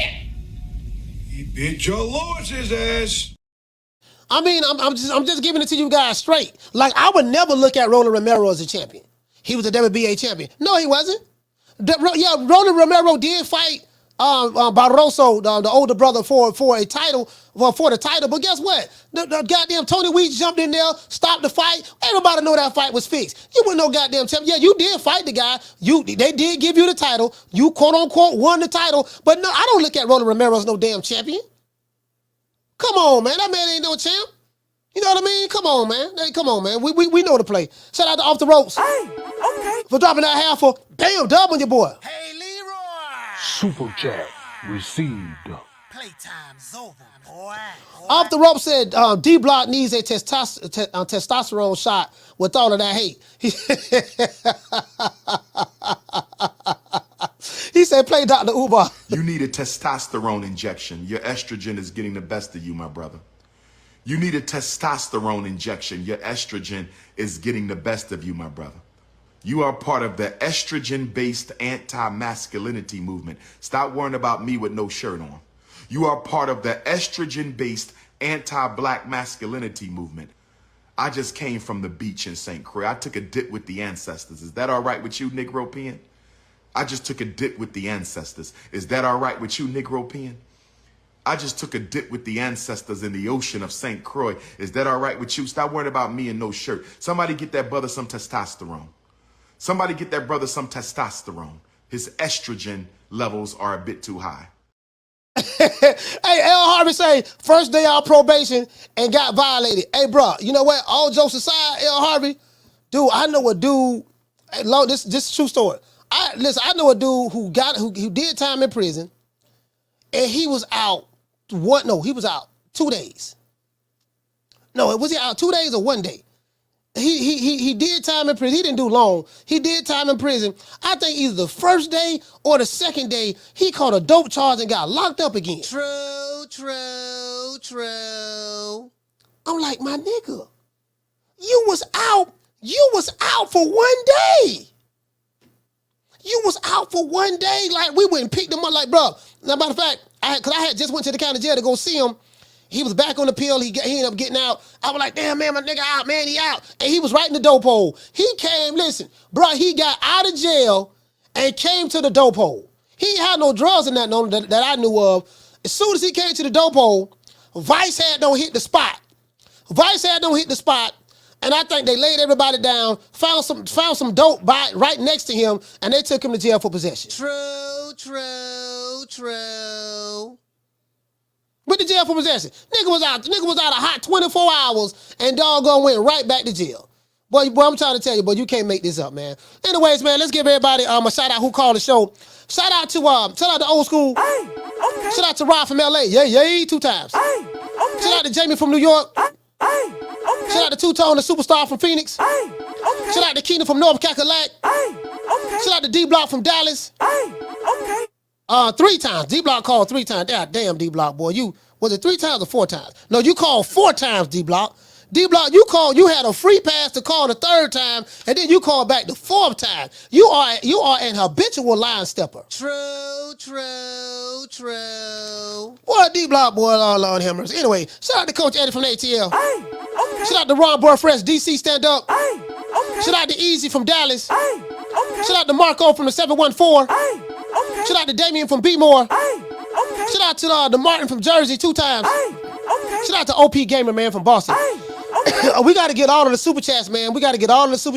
Boy, Lord have mercy, boy, D-Block, boy, the Tenderonis couldn't say you today. Shout out to Cord, man, for dropping that quarter of a dub cash out. Hey, okay. Boy, D-Block, the Tenderonis could not save you today, D-Block. We got to give a shout out to everybody who gave a super chat. Shout out to Dr. Tony from the DMV. Hey, okay. Shout out to Green Eyes P for being a member for 21 months. Hey, okay. Shout out to LR9, salute to you, fam. Hey, okay. Shout out to Square Circle for dropping that quarter of a dub. Hey, okay. Shout out to Jamie Vasquez. Hey, okay. Shout out to Off the Ropes Boxing. Hey, okay. Shout out to OP Gamer. Lord have mercy. Hey, okay. Boy, shout out to Bless 365. Hey, okay. Shout out to Rod. Hey, okay. Who else we got? Shout out to Swat Jones. Hey, okay. Shout out to Knockdown 305. Hey, okay. Shout out to Damon Wester. Hey, okay. And shout out to Off the Ropes. I already got you earlier. Hey, okay. Now, you know we got to give a shout out to all of the tenderonis, the honey dips, and the PYTs. Shout out to my sister Abigail. Hey, okay. She's not here, but we give a shout out to the tenderonis anyways. Shout out to Summer in November. Hey, okay. Shout out to my sister Lisa Bales. Hey, okay. Shout out to Passion for Beauty. Hey, okay. Shout out to Elena. Hey, okay. Shout out to my sister, the lovely Blessed 365. Hey, okay. Boy, she tried to sell you, D-Block. She had a cape on, trying to save hoes. She was a captain save a hoe today, but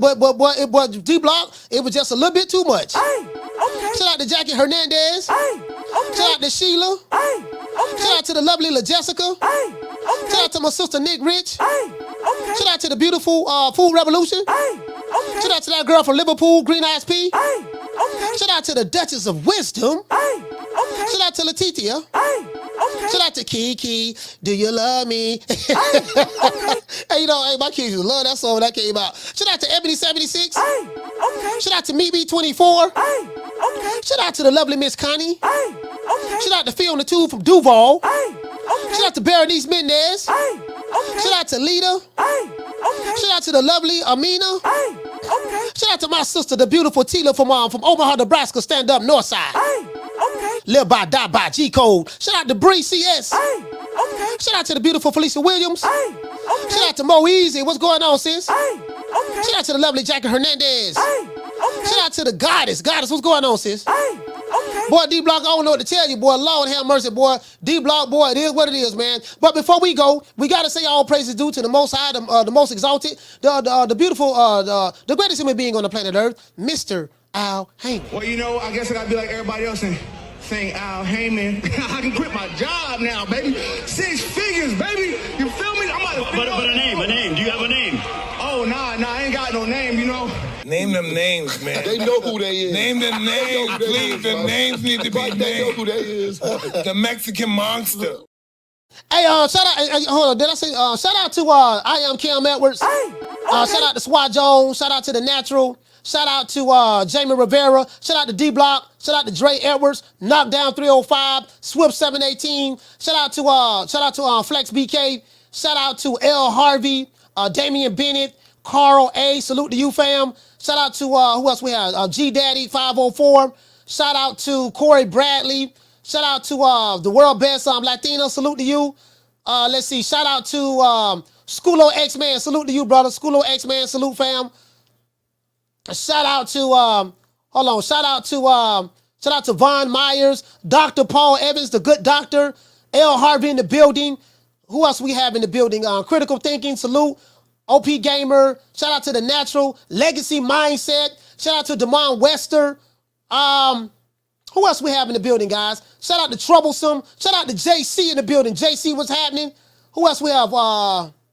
OP Gamer, already got you. Jamie Rivera. I think I got all of the fellas so far. Also, guys, I supposed to be interviewing Regis Progray's strength and conditioning coach. I think his name is Coach Evis. Coach Evis. I think they call him Coach E. His strength and conditioning coach. I will be interviewing him tonight. So I wanted to get him on the show and interview him live today, but the time is conflicting. So what I'm doing is I'm gonna do the interview in a couple of hours, and then I'll drop that interview. I'm gonna timestamp it so you guys can go to certain parts that you want to go to. I don't even have my questions written down yet, but I'm gonna write them down what I want to ask them, and then I'll drop the interview tomorrow. So I see you guys. I see you guys, man, tomorrow 3:00 Eastern Standard Time. But before we go, we got to do a shout out to all of the lovely ladies out there, the tenderonis, the PYTs, and the honey dips, and we got to give a shout out to all of the fellas out there, man. D-Block, it is what it is, baby.